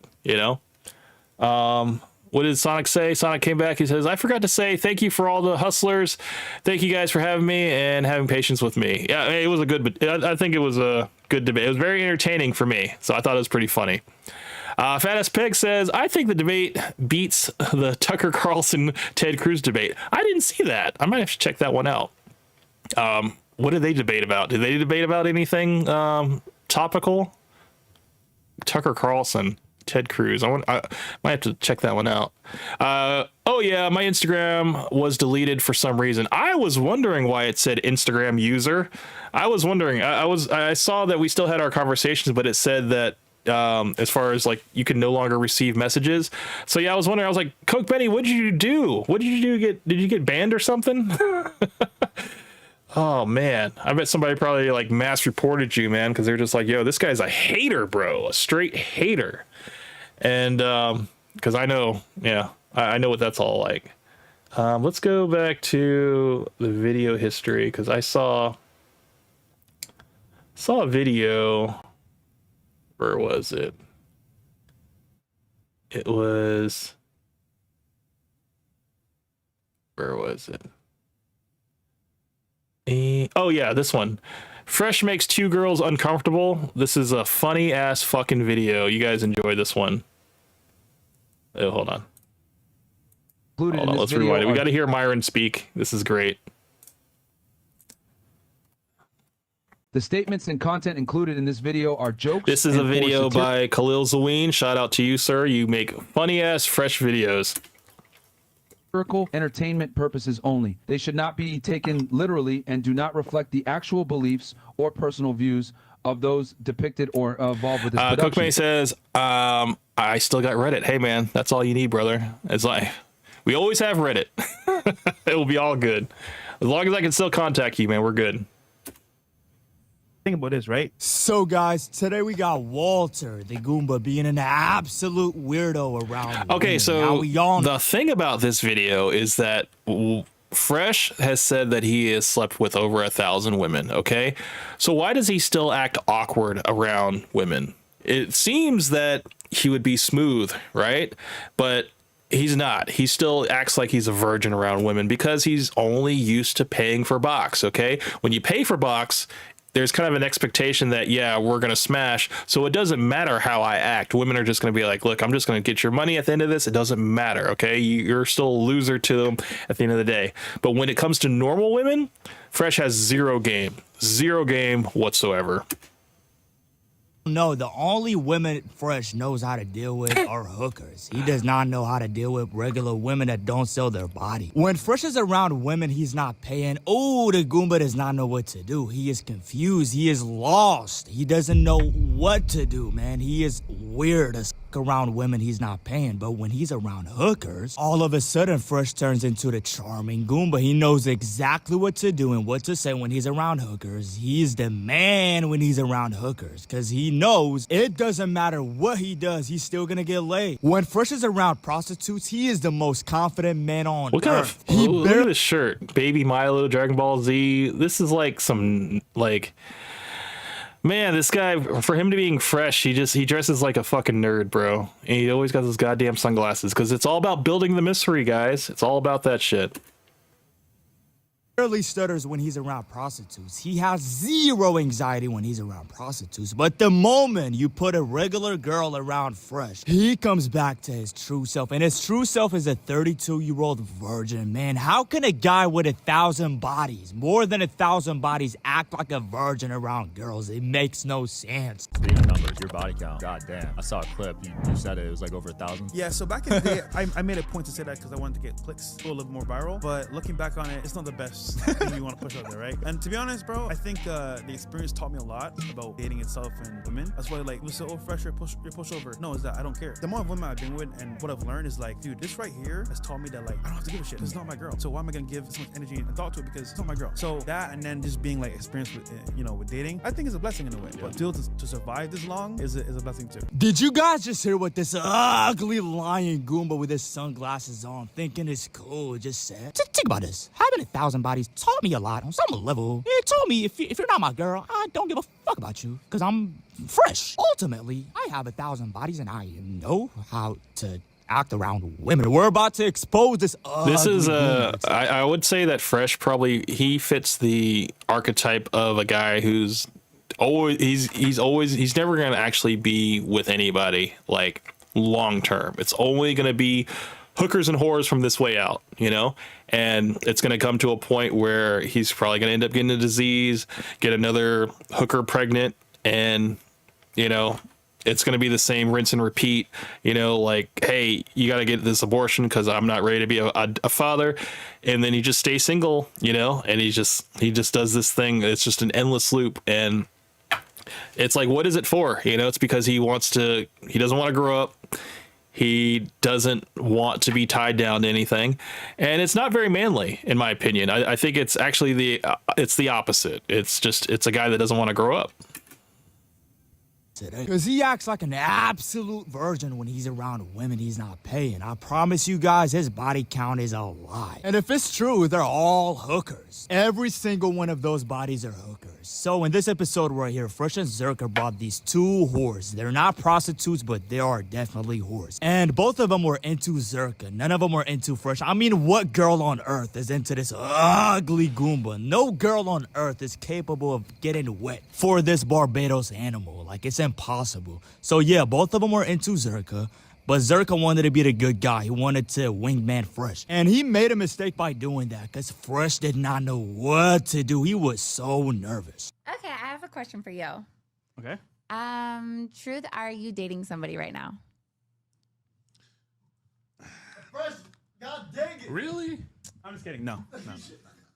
I'm a single man living life, and I hope for one day I find my I don't buy it. dream girl. I don't. Fresh, I promise you we know. You don't have to say it. The last girlfriend Fresh had was a prostitute. This Goomba is so obsessed with prostitutes, he wifed the hooker. Buy high value men, money, clout, network. He definitely ate her box too. That's another thing that he was like, yeah, he was all about bringing her to the mom, spending like 20 grand with like the bracelet, the fake bracelet, and $1,000 dinners and stuff. And yeah, he ate the box too, man. She was a hooker.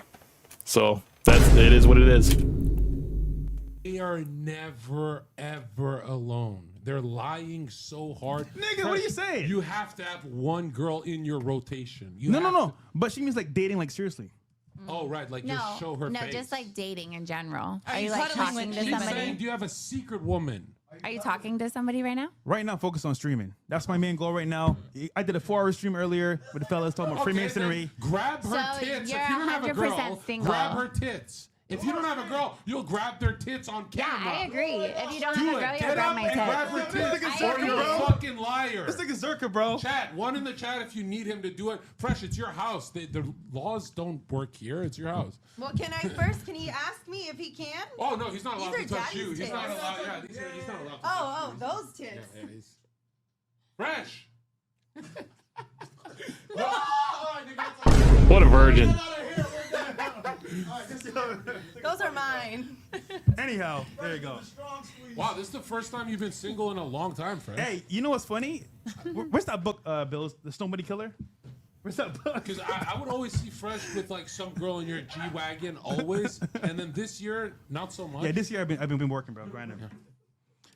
And now I need a shot for real, bro. Holy that was bad. Yo, Look how excited this Goomba got when Zherka told him to grab those tits. Zherka was probably joking. He did not actually expect him to get up and do it. And this girl was so scared. She was scared for her life. Can he ask me if he can? I'm not letting this ugly Goomba touch my tits. This is Fresh's first time doing something sexual with a girl he didn't pay for sexual stuff. He even said, think about this. I need a shot because this was bad. On some level, I'm not used to touching girls that are not hookers. I'm only used to hookers ultimately. Minutes of a drive from each other. Yeah. Okay. Because technically we're like basically girlfriend and girlfriend, but we like. how do you penis. guys feel that we're moving you guys into our building?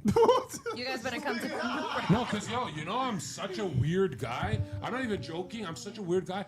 If it comes to the dating part, I don't do that. It's Look at this Goomba giggling like a teenage insecure girl. This guy This is does not supposed to know be how Fresh's podcast too. It's like, why is he being on the B mic again on his podcast? He's letting Zherka basically take over the whole thing, kind of control the whole thing. It's like, this guy is in a passive role. This is what I'm talking about.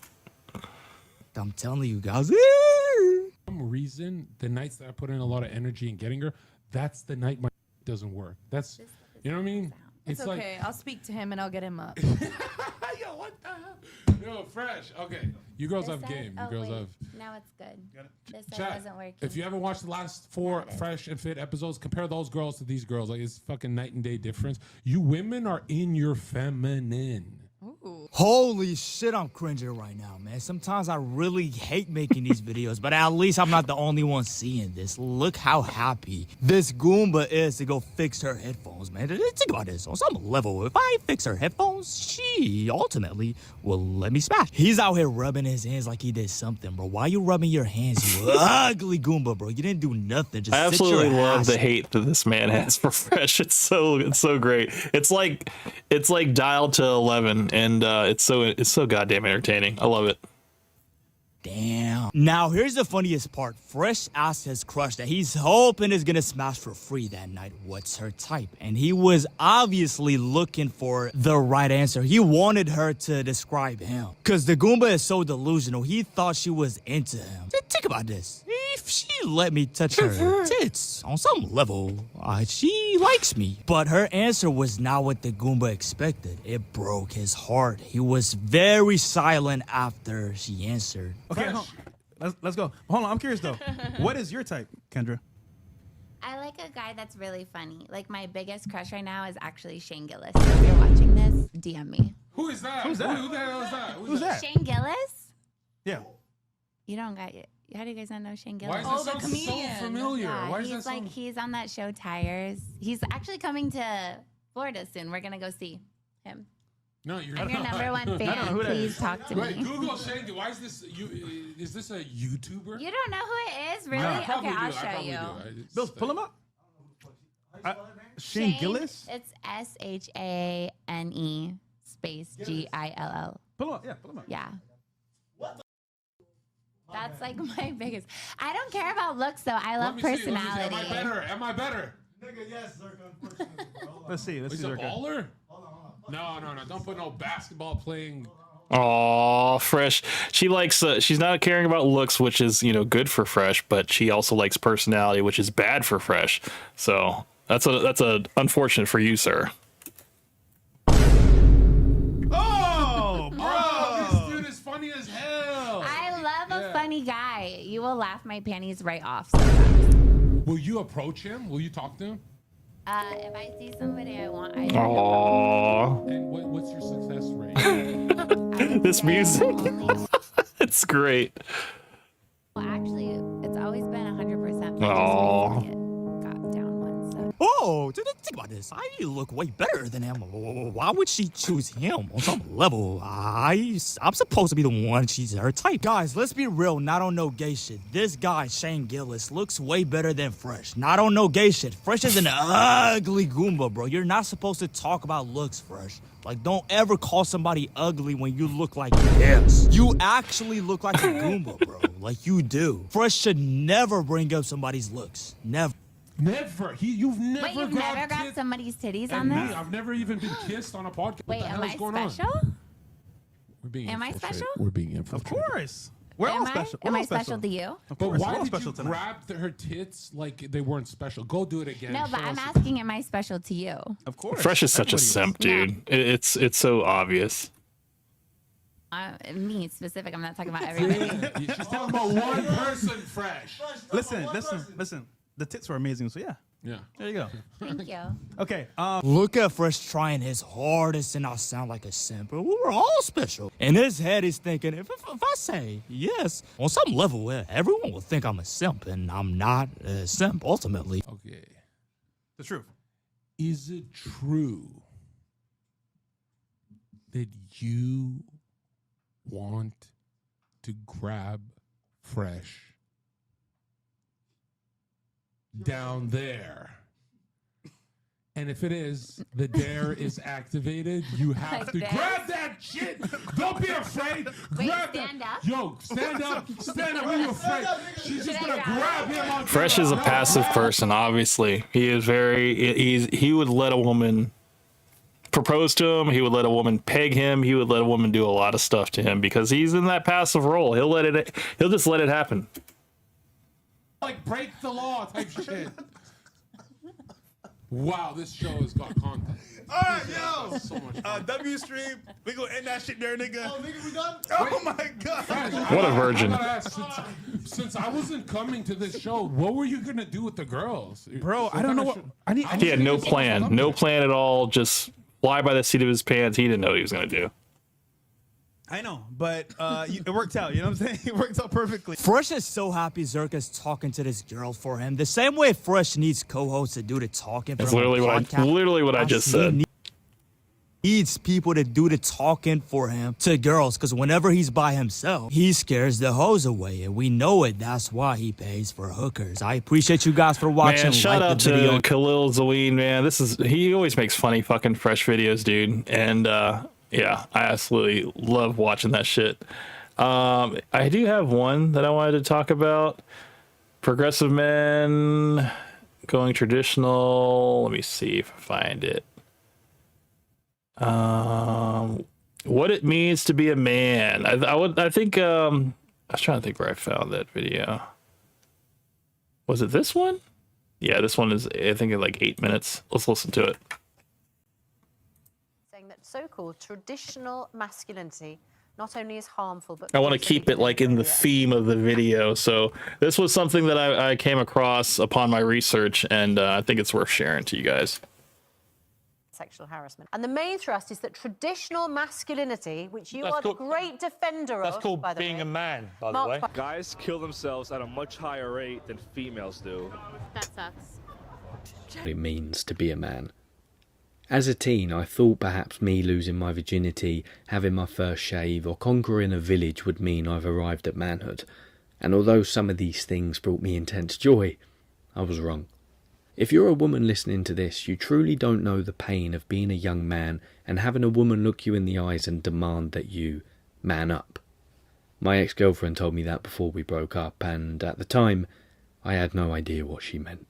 It was a rite of passage. Between the ages of 18 to 21, I thought I was a man, but I wouldn't have been able to answer the question, so what does it mean to be a man then?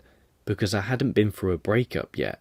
I had no clue what my purpose in life was, and the maintenance of my mental health was boyish. And yet I still thought I was a man. However, there is one thing I can tell you for certain about these years, and that is where the journey of becoming a man began with me. It all began with a backpack and a dream. The rite of passage I speak of happened when I was 18. I left the town I'd spent my whole life and solo travelled across Europe with one backpack. 2 months in, I was working in a hostel where I was the only guy worker. All the other staff members were beautiful, feminine, Eastern European women. One night in the hostel, I had a dream that my mum told me I was dead. And upon waking, I intuitively knew what it meant. It wasn't a sex dream, don't worry. Because I was away from opportunities of hand-holding and relying on others, surrounded by lands undiscovered and daunting missions never completed before, the boy in me had begun to die, and the man was being born. This is what I was kind of mentioning to Sonic as far as going on that, taking that risk, you know, going on your own, making your own path in life, you know, not being comfortable, getting out of your comfort zone and taking that path. If you never do that in life, yeah, you'll probably be very safe. You'll probably be very sheltered, and you probably won't want to take that leap because it's too out of the realm of possibility for you. Whereas if you do take this risk, yeah, you do get benefits out of it. You get experience out of it, and you become a more well-rounded individual. Whereas if you are adverse to taking risk and you just take the narrow path, that the life of comfort, you'll never really evolve as a man. And I think that was something that I was trying to get to in our conversation, was that, you know, it's all about setting out and taking control of your life and making your life what you want it to be, and not being safe and comfortable about it. Of other experiences that I'll spare you have brought me to where I am today, 23 years old, holding the confidence to say I now know more about what it means to be a man than ever before in my life. So get relaxed, because now I'm going to share this knowledge with you. A man is his own being. Unperturbed in his strength, he is like the great rock which stands still amidst the chaos of the ocean. A true man cannot be shaken from his purpose, nor misguided from his desire to protect others, especially his family and tribe members. He understands that, All things emanate from his inner fortress, which he continuously builds, strengthens, and maintains. A strong man knows he cannot pour from an empty cup. He is assertive, and this assertion is direct and calm. Primarily, this comes from... I meant to ask Sonic, where does he get his values from? Where does he get his thoughts of what it means to be a man? Where does he get those assertions from? And I was wondering if he was getting it from, online individuals, or if he got it from his father himself, or other, strong male figures in his life, because I think that would be a determining factor in the way he chooses to live his life, what type of direction he had growing up and stuff. Because if he's out here just winging it and just going by what people say online and stuff, yeah, I mean, he's going to have a certain perspective that will only lead so far, because unfortunately what is portrayed online, I would say almost more than half the time, is false. It's just for show, for clicks, for content. So you can't really take anything that you get from other people as far as advice online more than with a grain of salt, because like I said, it's just it's not tangible, and it's also not cookie cutter advice that you can get to apply to your life, because everybody's life is different. Everybody starts at a different starting point, and we all have different attributes. So not all advice is one size fit all, unfortunately. Able to snap him out of the do mode which conspires most of his life.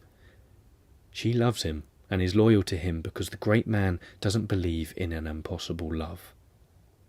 He understands that his attraction to the feminine is inevitable, and it's through this understanding that he continuously chooses his woman.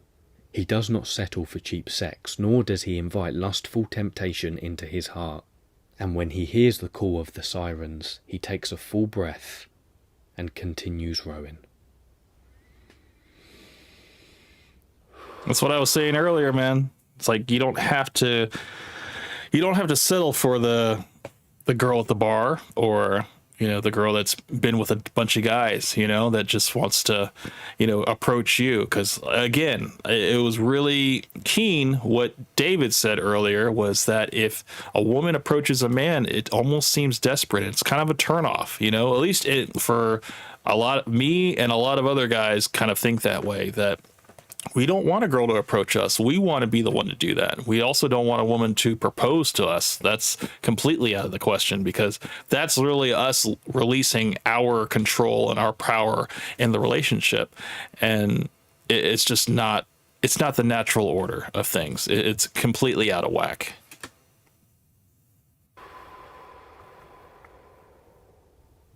The second social tie a man has is his tribe. The tribe are the friends and family that the man protects, bolsters, shares with, and celebrates, and his service is actualized. Number 3 is God.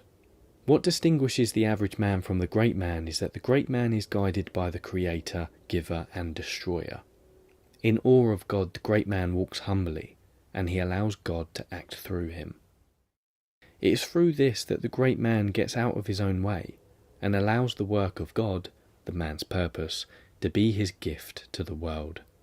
And when the path gets tough, as inevitably it will, and the man finds himself losing his direction, he prays and accepts God's strength, love and guidance, and then he returns immediately to his service.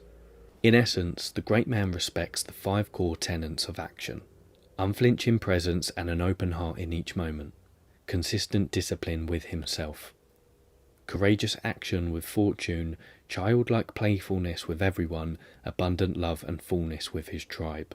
He follows the 5 keys of health, which are rational nutrition, sensible exercise, efficient rest, proper hygiene, and a warrior mentality. The 3 states of mind he cultivates are Sanshin, awareness, Mushin. I said this earlier, willing to die for your family.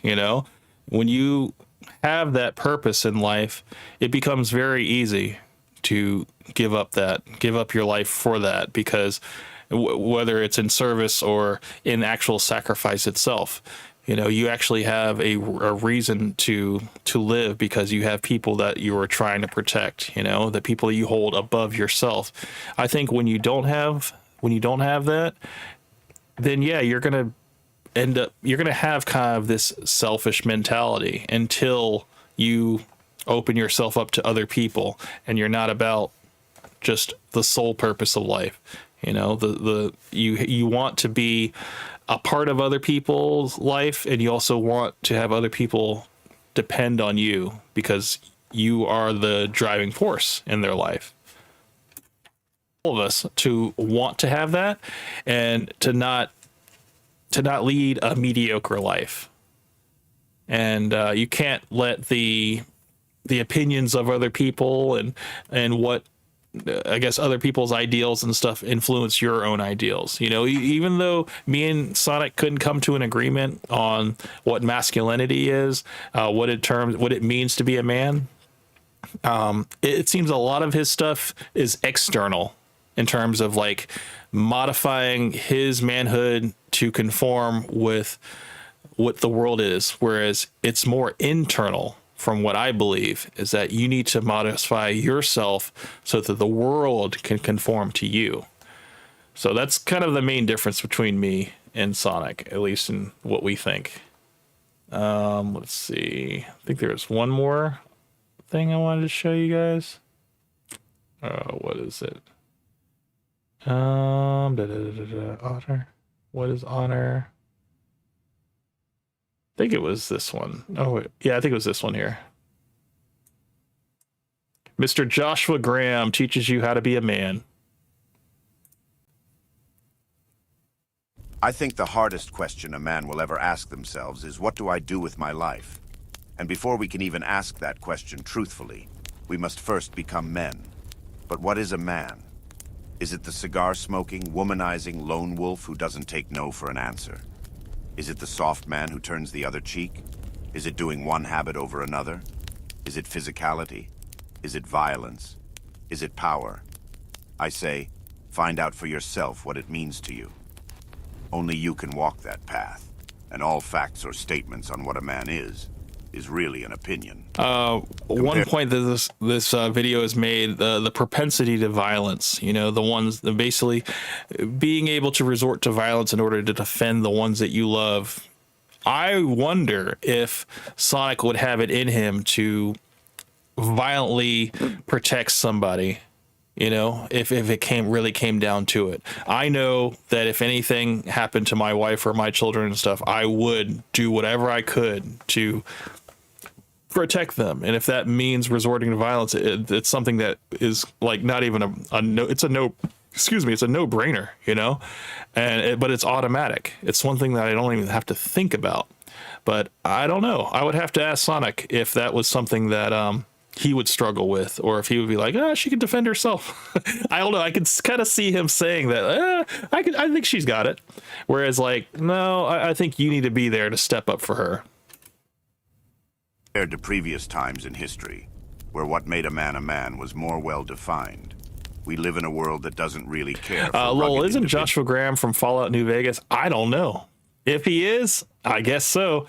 You know what? Let's see. I don't know. I've never heard of Joshua Graham. I've never played Fallout New Vegas, though. So it probably is. Let's see.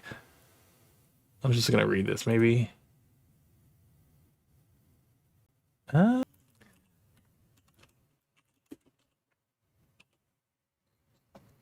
Fallout New Vegas. Let's see. Probably. Yeah, it looks like, yeah. The Deuteragon is from Fallout New Vegas. He's the Canite missionary, co-founder of Caesar's Legion, who served as the first legate. I'm guessing so. I'm guessing that's who this person is. We pretend we do. I see. I never played the game, but I was like, yo, this is what it is. It's making sense though. You know, like no matter who you get the information from, whether it's from a fictional character or what, like the message is still very profound. Definitions and labels we give ourselves to feel more unique are really just boxes we put ourselves into. to cover the void where a true personality would be. We have left the days of the Wild West, the days of conquest and true innovation. There are no new lands to discover, no new ideas that really change the world. We are lambs in the slaughter of the modern world. Our minds, morals, our bodies are all under attack by parasites that wish to drain us of life and ambition. Everywhere we go, something that it's not feasible now, you know. And now the question of what is a man is like confusing. And it really shouldn't. It really shouldn't be that confusing. And even the question of what is a woman shouldn't be confusing either. But for some reason, we live in this weird time where everybody just kind of forgot, you know, and it should be very simple to sum all of this stuff up. You know, a man is a man who, well, I shouldn't really use the word in the definition, but I will say a man is a person who takes responsibility, who leads others, who is a strong, confident person who is in control and finds his way in the world in order to service people, to protect the ones he loves, and have other people depend on him. That's my definition of what a man is. What's a woman? A woman is a person, a subservient person who finds a way to make a house a home, to serve a man, to care for children, to raise a family, and to be the helpmate to a man. That's my definition of what a woman is. It's not that hard, but for some reason, people are just like, no, it's a lot more complicated than that. I'm like, it really isn't. It really isn't. But, you know, people just, they tend to believe what they want to believe nowadays. Kyle says, I remember him being in the game. I haven't played it in forever. I finished it. So, and New Vegas I never played either. For what it is to be a man. I'd say it is the acceptance of life. Waking up every morning and despite all the reasons not to be honest, moral or reasonable, one decides to do so anyways. Not because of reward, not because of praise. A man simply pushes forward towards a light from within. A light that can only be discovered by silence and contemplation. A light that can only be realized when you are surrounded by darkness. We cannot truly know ourselves until we are pushed up against a wall with no chance of escape, where the only option is confrontation with the self, where all the lies we tell ourselves lose effect, and nothing but the reality of what we are remains. It is through hardship, but also through love and joy that we forge our light, so that it may grow into a fire that burns within us in every waking moment. Reducing life to its bare nature is a form of alchemy itself. We transmute the coal we are given, and we attempt to make diamonds. A diamond's beauty and value is not because it is common, but because it is rare. Many people pretend to have changed, to be reformed, but true change and catharsis is the rarest gem of all. It takes grit, and it takes soul, and it's not fulfilling, and you don't see it being a future, but you stay in it anyway. It's like you're in the passenger seat of your own life. You're just letting life happen to you instead of taking control. And that's not the way, I don't think that's the way to be. Not the optimal way to be. It is so easy to slip into darkness and to never return. But it is within darkness, within sin and suffering, that we begin to crave the light. We begin to seek purpose and strength. We begin to develop humility and understanding. Some, however, will succumb to the darkness and never return. We see many people like this today. They are ruled by their shadow, ruled by anger and false justifications. They see oppression everywhere, they feel subjugated, they feel angry. But they have not learned one of the great lessons of life. That life is hard, and it is hard for everyone. Yep. Nobody has it easy. Everybody has to struggle. And choosing to endure that struggle and figure your way to navigate it, it's like, it's just, you're moving from one level to another, and eventually you realize that, yeah, I struggled as hard as I could to get to where I am, but it doesn't stop, and you can't give up. You have to keep evolving. You have to keep teaching yourself, keep learning. Don't ever stop growing, because The moment you become complacent and you become passive and you just let the world just wash over you, it's almost like you're living a life, but you're dead inside with no purpose. And it's honestly, I don't think it's a life worth living. You know, you're coasting through life and directionless. And I think that's the worst way to be. No amount of money or luxury can save you from biology, from the elements, or from oneself. They fall into the illusion of happiness and safety being out there somewhere, never seeing they are the masters of their destiny and emotions. So I will ask you, what do you fight for? Illusion or truth? Truth is the essence of God. Deceit and lies are the agents of misfortune. Just as much as cold is the absence of heat, evil alone is simply the absence of God and thus truth. But how do we know truth? This is the hardest part. We all have the innocence of the child within, and because of this, we fall for the lies we are told and buy into dysfunctional behaviors and thoughts. Most people do what they do, not because of evil, but because of innocence. The desire to be protected, to be recognized, and to be safe in some form or Comfortability. another. That's what I was speaking about earlier. If you stay comfortable your entire life and you don't take risks, you will live with regret. You will wonder what your life could have been. Whereas if you do take that risk and at least, you know, you get that experience, you have a little bit more clarity. So it always take risks, because either way you get experience and you learn more about yourself. Can bring about the horrors of man. It seems the only way to discern truth from falsehood is to pay attention to the effect of our actions, as well as the actions of others throughout history. Actions and thoughts that bring harm to oneself and or others cannot be truth. The fire within man is both the agent for change and the harbinger of destruction. So what is fueling your fire? A desire for power, or the desire for force? Power and force are two different things. It would serve you well to meditate on the meaning. A man wields power, a coward wields force. When nobody is looking, what do? When you have a chance to be petty or violent towards those weaker than you, do you take it? Do you wish to dominate others? Or do you wish to bring out the potential in yourself and those around you? These are the decisions that decide which path we are pursuing. Power or force. All great men wield power.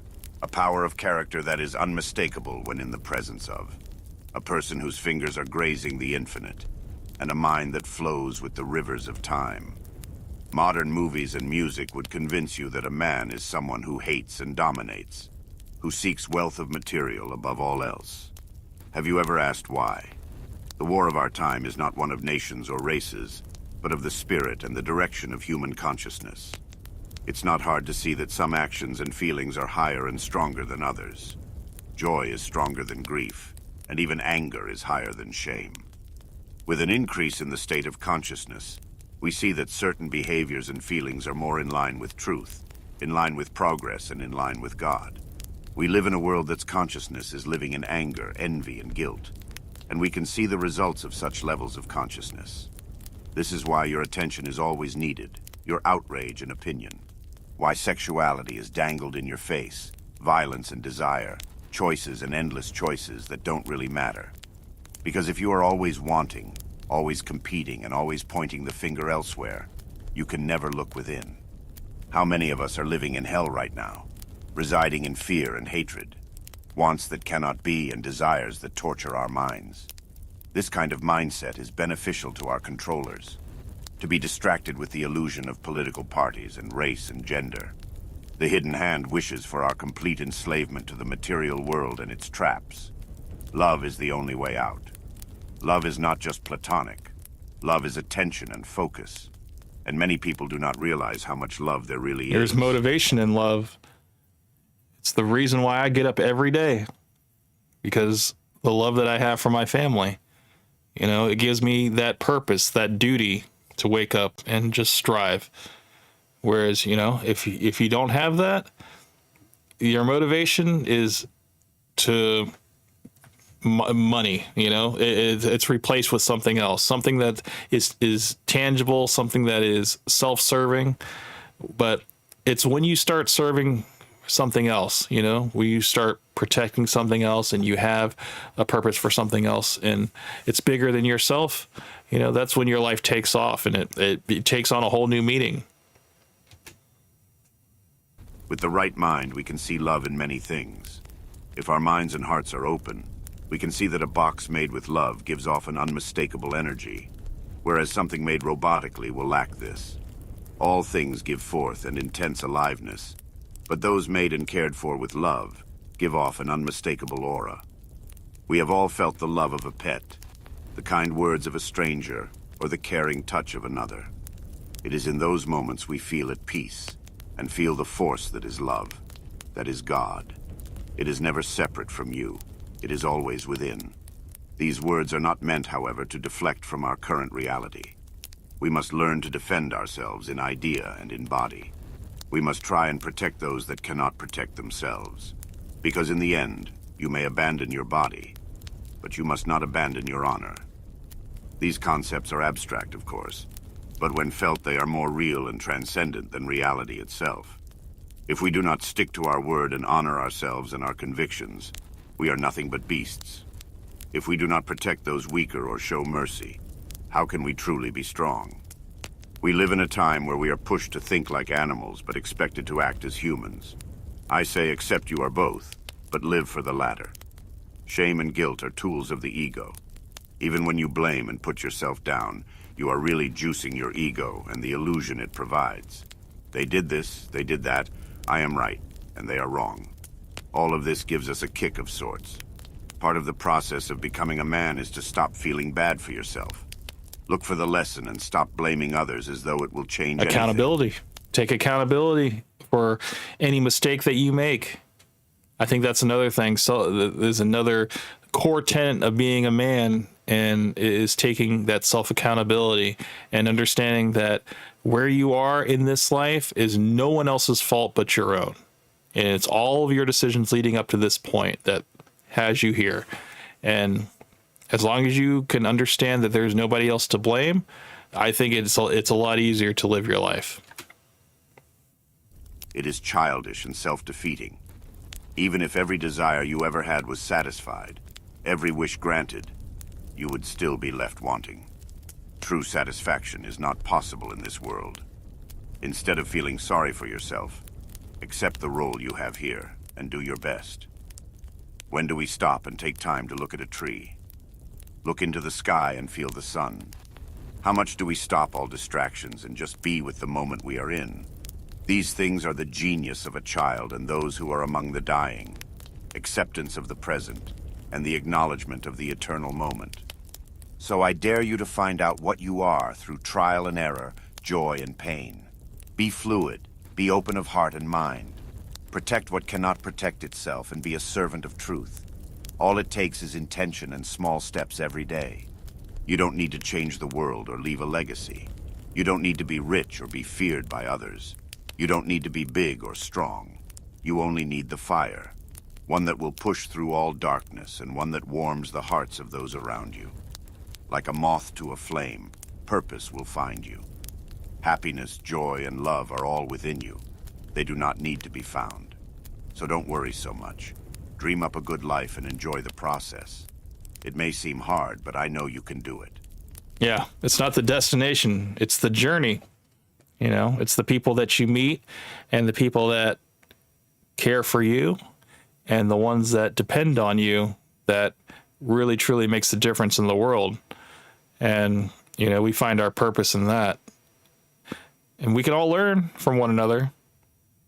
Even if we disagree, we can still take lessons from people and change our perspectives and see other points of view.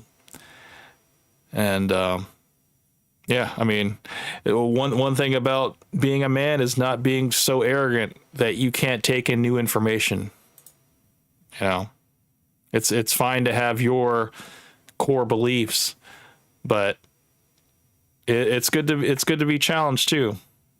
It definitely, I mean, it's one thing that I've always said is we can have different perspectives, but to say that one person's way of life is wrong, you know, I may have said that sometime tonight with Sonic, that, you know, maybe it's the wrong way to go about things, but it might be right for him, you know, and it might be his destination giving him that answer of whether he was right or not. Because I can't be the person to tell him that. I can only tell him that the path and the decisions that I've made have got me to this point, and I feel fulfillment. But if he is still in a part of his life where he is still seeking that, and he hasn't found it yet, and he doesn't know how to find it, he's going to have to find it on his own, you know? Because if he doesn't want to listen to what I got to say, then yeah, I mean, it's going to have to be his own life experience that will lead him towards that truth. So, Coke Benny's back. Welcome back, sir. Welcome back. I think we got 10 minutes left. I'm going to go to the last video that I had. And that one, where was it? Wasn't long. This one right here. What is masculinity? Introduction to the Way of Men. This guy right here. This was the last video I wanted to show you guys. What? This guy, I don't know. I don't know. Jack Donovan. I don't know who he is, but shout out to him. This was one of the videos that I had watched, and it just kind of formed my opinion. He's obviously on my side of things in terms of like old school masculinity, you know, stoicism, you know, caring for others and making yourself dependable, confident, and all that stuff.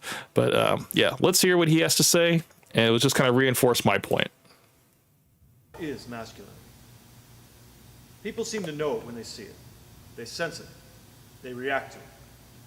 They evaluate it. But if you asked most men to define masculinity, you get a lot of confused and conflicting answers. In many cases, you'll get a lecture about morality, about what a real man should do, about what he shouldn't do, about what he should wear, how he should behave. The answers and the rules, they change from social class to social class and from culture to culture. So much so, in fact, that many people believe masculinity doesn't mean anything at all, that it's just a social construct. And to support their point, they tend to study and write about different groups of men and their different ideas about masculinity. When I wrote The Way of Men, I wanted to look at those different groups of men and their different ideas about masculinity, and I wanted to see what those ideas actually had in common. And I wanted to figure out why those common values have always been so important to men.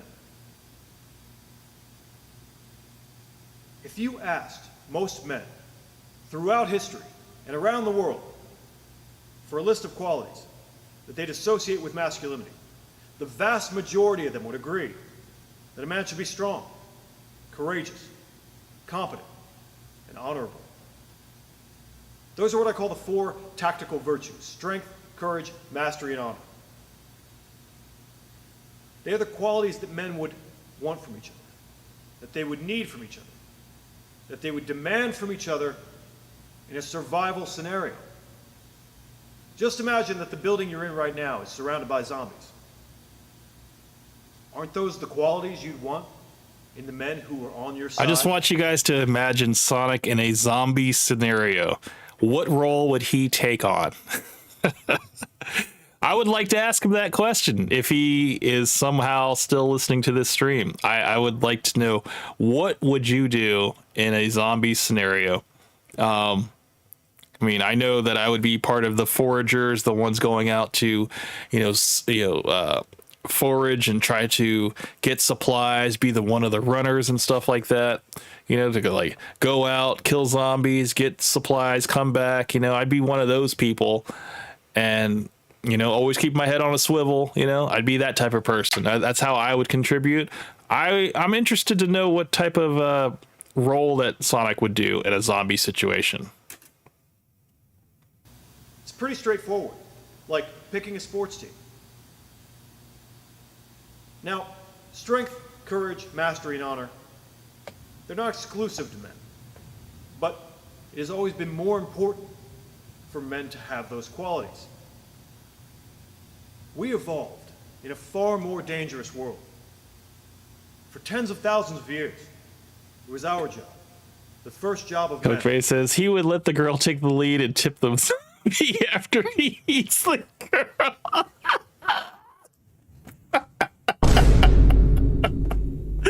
Oh man, that's so good. It's like he's like, look, it's a 50-50 thing, all right? It's your turn, okay? I showed you this place. Now I need you to do your part. And oh man. And then yeah, he would sacrifice the girl. I mean, we'd have to ask him. I mean, he'd probably be like, look, man, we're equal, right? You know, I'm her husband. She asked me to marry her, so she's the leader, you know? So yeah, she has to get the food. That's funny fucking shit, dude. Oh man. To separate us from them, from the outside world, from nature, from danger, from other men. To protect the perimeter of our tribe, and, if necessary, to go out and take things our tribe needed, or the things that they wanted. Biologists write a lot about sexual selection, about how women select men and how men select women. But masculinity is at least as much about how men select each other. It's about men trying to prove themselves to each other. It's about men trying to prove that they belong on the team. Humans have always been social animals. They survived and evolved in groups with clear sex roles, much like chimpanzees, who also hunt and fight and even make war. It's always been the job of men to hunt, to fight, to protect the perimeter.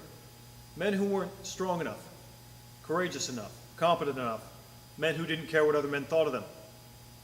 Men who, for whatever reason, were unwilling or unable to carry their own weight. Men who just didn't make the team. This was what I was mentioning earlier. There are men that just are not selected, okay? There are men that just do not make it, and it's just like, you know, it's like women just don't select for them. So what do they have to do? They need to change themselves. They need to work on themselves. They need to build themselves up in order to be attractive. Yes, there is probably a woman for every guy, but a lot of the women go for a lot of the same types of guys. So, Kelvin, K5 says, what's this AI video? No, it's not an AI video. This guy's talking about what is masculinity. It's kind of just touching on the points that I was talking about earlier with Sonic when talking about, you know, protecting the tribe, protecting the people that, you know, that are your loved ones, you know, being a dependable force in their life and stuff. And, you know, just having people rely on you. And then now he's talking about, you know, there are men that don't really carry their weight. They don't pull their weight.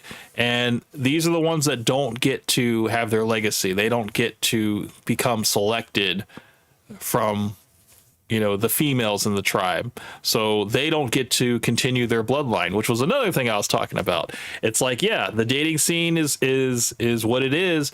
But if you're not making yourself attractive for multiple girls and stuff like that, or a massive amount of girls, if you got this one-itis and you're just like trying to go for this one girl, whatever, and she's rejecting you, it's like, yeah, you're gonna have a hard fucking time. But how about you just try to just work on yourself? Don't focus on the rejection of that one girl and just focus on yourself, and then go for the girls that like you. You know, I was telling him earlier, it's so much easier when you just go for girls that like you rather than trying to go for the girls that you like, you know? Yeah. Well, it's reasonable to assume that they either ended up with the women and children and became a burden, or they were just out of the tribe, alone, on their own, in a far more dangerous world. They probably died, And when you're dead, your genes don't make it to the next round. The men who were able to prove to each other that they were strong, courageous, competent, and honorable, the men who made the team, they had a much better chance of having their genes make it to the next round. They made us who we are. Now, today, very few of us have to hunt or fight or protect the perimeter. We barely have to get out of bed. But that doesn't erase tens of thousands of years of evolutionary history. It doesn't erase our natural desire to be men, to prove strength, courage, mastery, or honor. That natural desire is not inherent in most of us. Some people are they're bypassing that inherent desire, and it's becoming more of a passive desire. You know, like they don't want to strive anymore. They want to just kind of, you know, take life as it is. And if a woman wants to propose to them, they might accept it. I'm just like, it's almost like, like I said it before, dude, it's like we're beyond 50-50. And that's not somewhere that you ever want to be. You don't want to have someone driving your life if you're the man. You want to be in control. And I don't understand this whole, like, I can give up control and let the woman propose to me and all this stuff. It's like, yeah, but where's your agency in life? It seems like you don't value your own agency. More than realizing that the world really doesn't need that many more children, it makes us want to stop having sex. It's a natural drive, and it's part of who we are. One of the reasons the topic of masculinity has always been so confusing is that people in power have always exploited the natural desire of men to be seen as masculine. They use the idea of masculinity to manipulate men, to get them to sign on to their own agenda. Today, people who don't want men to act like men are doing the exact same thing. They say that men are insecure, that they're afraid of women, that they're afraid of change. This is just another trick. It's brainwashing. It's basically turning men away from the natural order and flipping everything upside down. You know, switching the roles now. Women are now approaching men because women are making more money and they're more confident and stuff.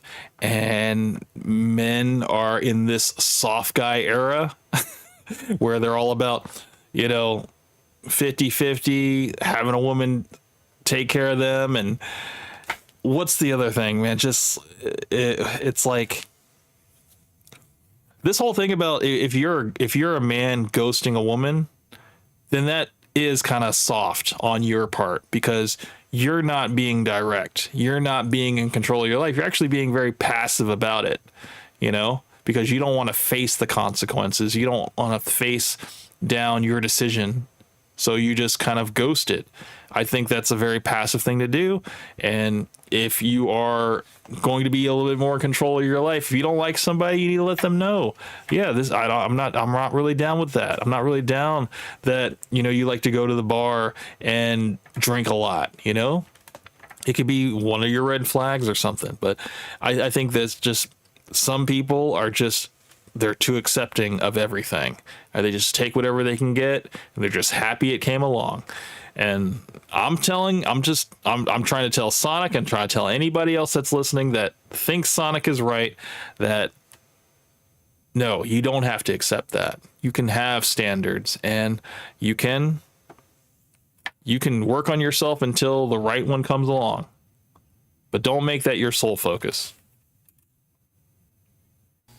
Another way to say that men who don't do as they're told are weak, inept, or cowards. Feminists and many world leaders and organizations say that we should redefine masculinity. They want masculinity to mean whatever they say it should mean, or almost nothing at all. They say that we shouldn't pressure men to be strong or courageous anymore because we don't need them to be strong or courageous anymore. Whether or not you agree with that comes down to a question of philosophy. What kind of men would you rather have? What kind of man would you rather be? Would you rather be strong, courageous, competent, and honorable? Or would you rather be surrounded by men who are weak, cowardly, inept, careless, men who don't even care about being men? Those are two different ways. The men that don't care are gonna die out though, because they're not gonna get selected. They're not gonna have their genes passed on, and yeah, they're gonna die out. So yeah, I mean, if you choose the latter, your tribe is donezo. But if you're strong, competent, courageous, yeah, I mean, that's just the natural order, natural way to be. Two different futures for men. The future you choose for yourself, for the men around you, for your sons. The future you choose will ultimately determine the way of men. I agree, man. I agree 100%. Great video. Shout out to this guy, Mr. Jack Donovan. That is all I got for you guys tonight on masculinity and the what it means to be a man. I think it's pretty simple. I hold these traditional values that men should always strive, work on themselves, take care of their health, take care of their fitness, be competent, be confident, and don't be passive in life. Be in control of your life and be fulfilled. Strive towards that and don't settle for anything less. That's all I got for you guys tonight. Thank you so much for joining me. I think it was a good debate. I hopefully will have another one very soon. I look forward to seeing you guys all again. You guys have a good evening, good weekend, and I'll catch you guys on the next one. This is Camp Hustle 1. Out.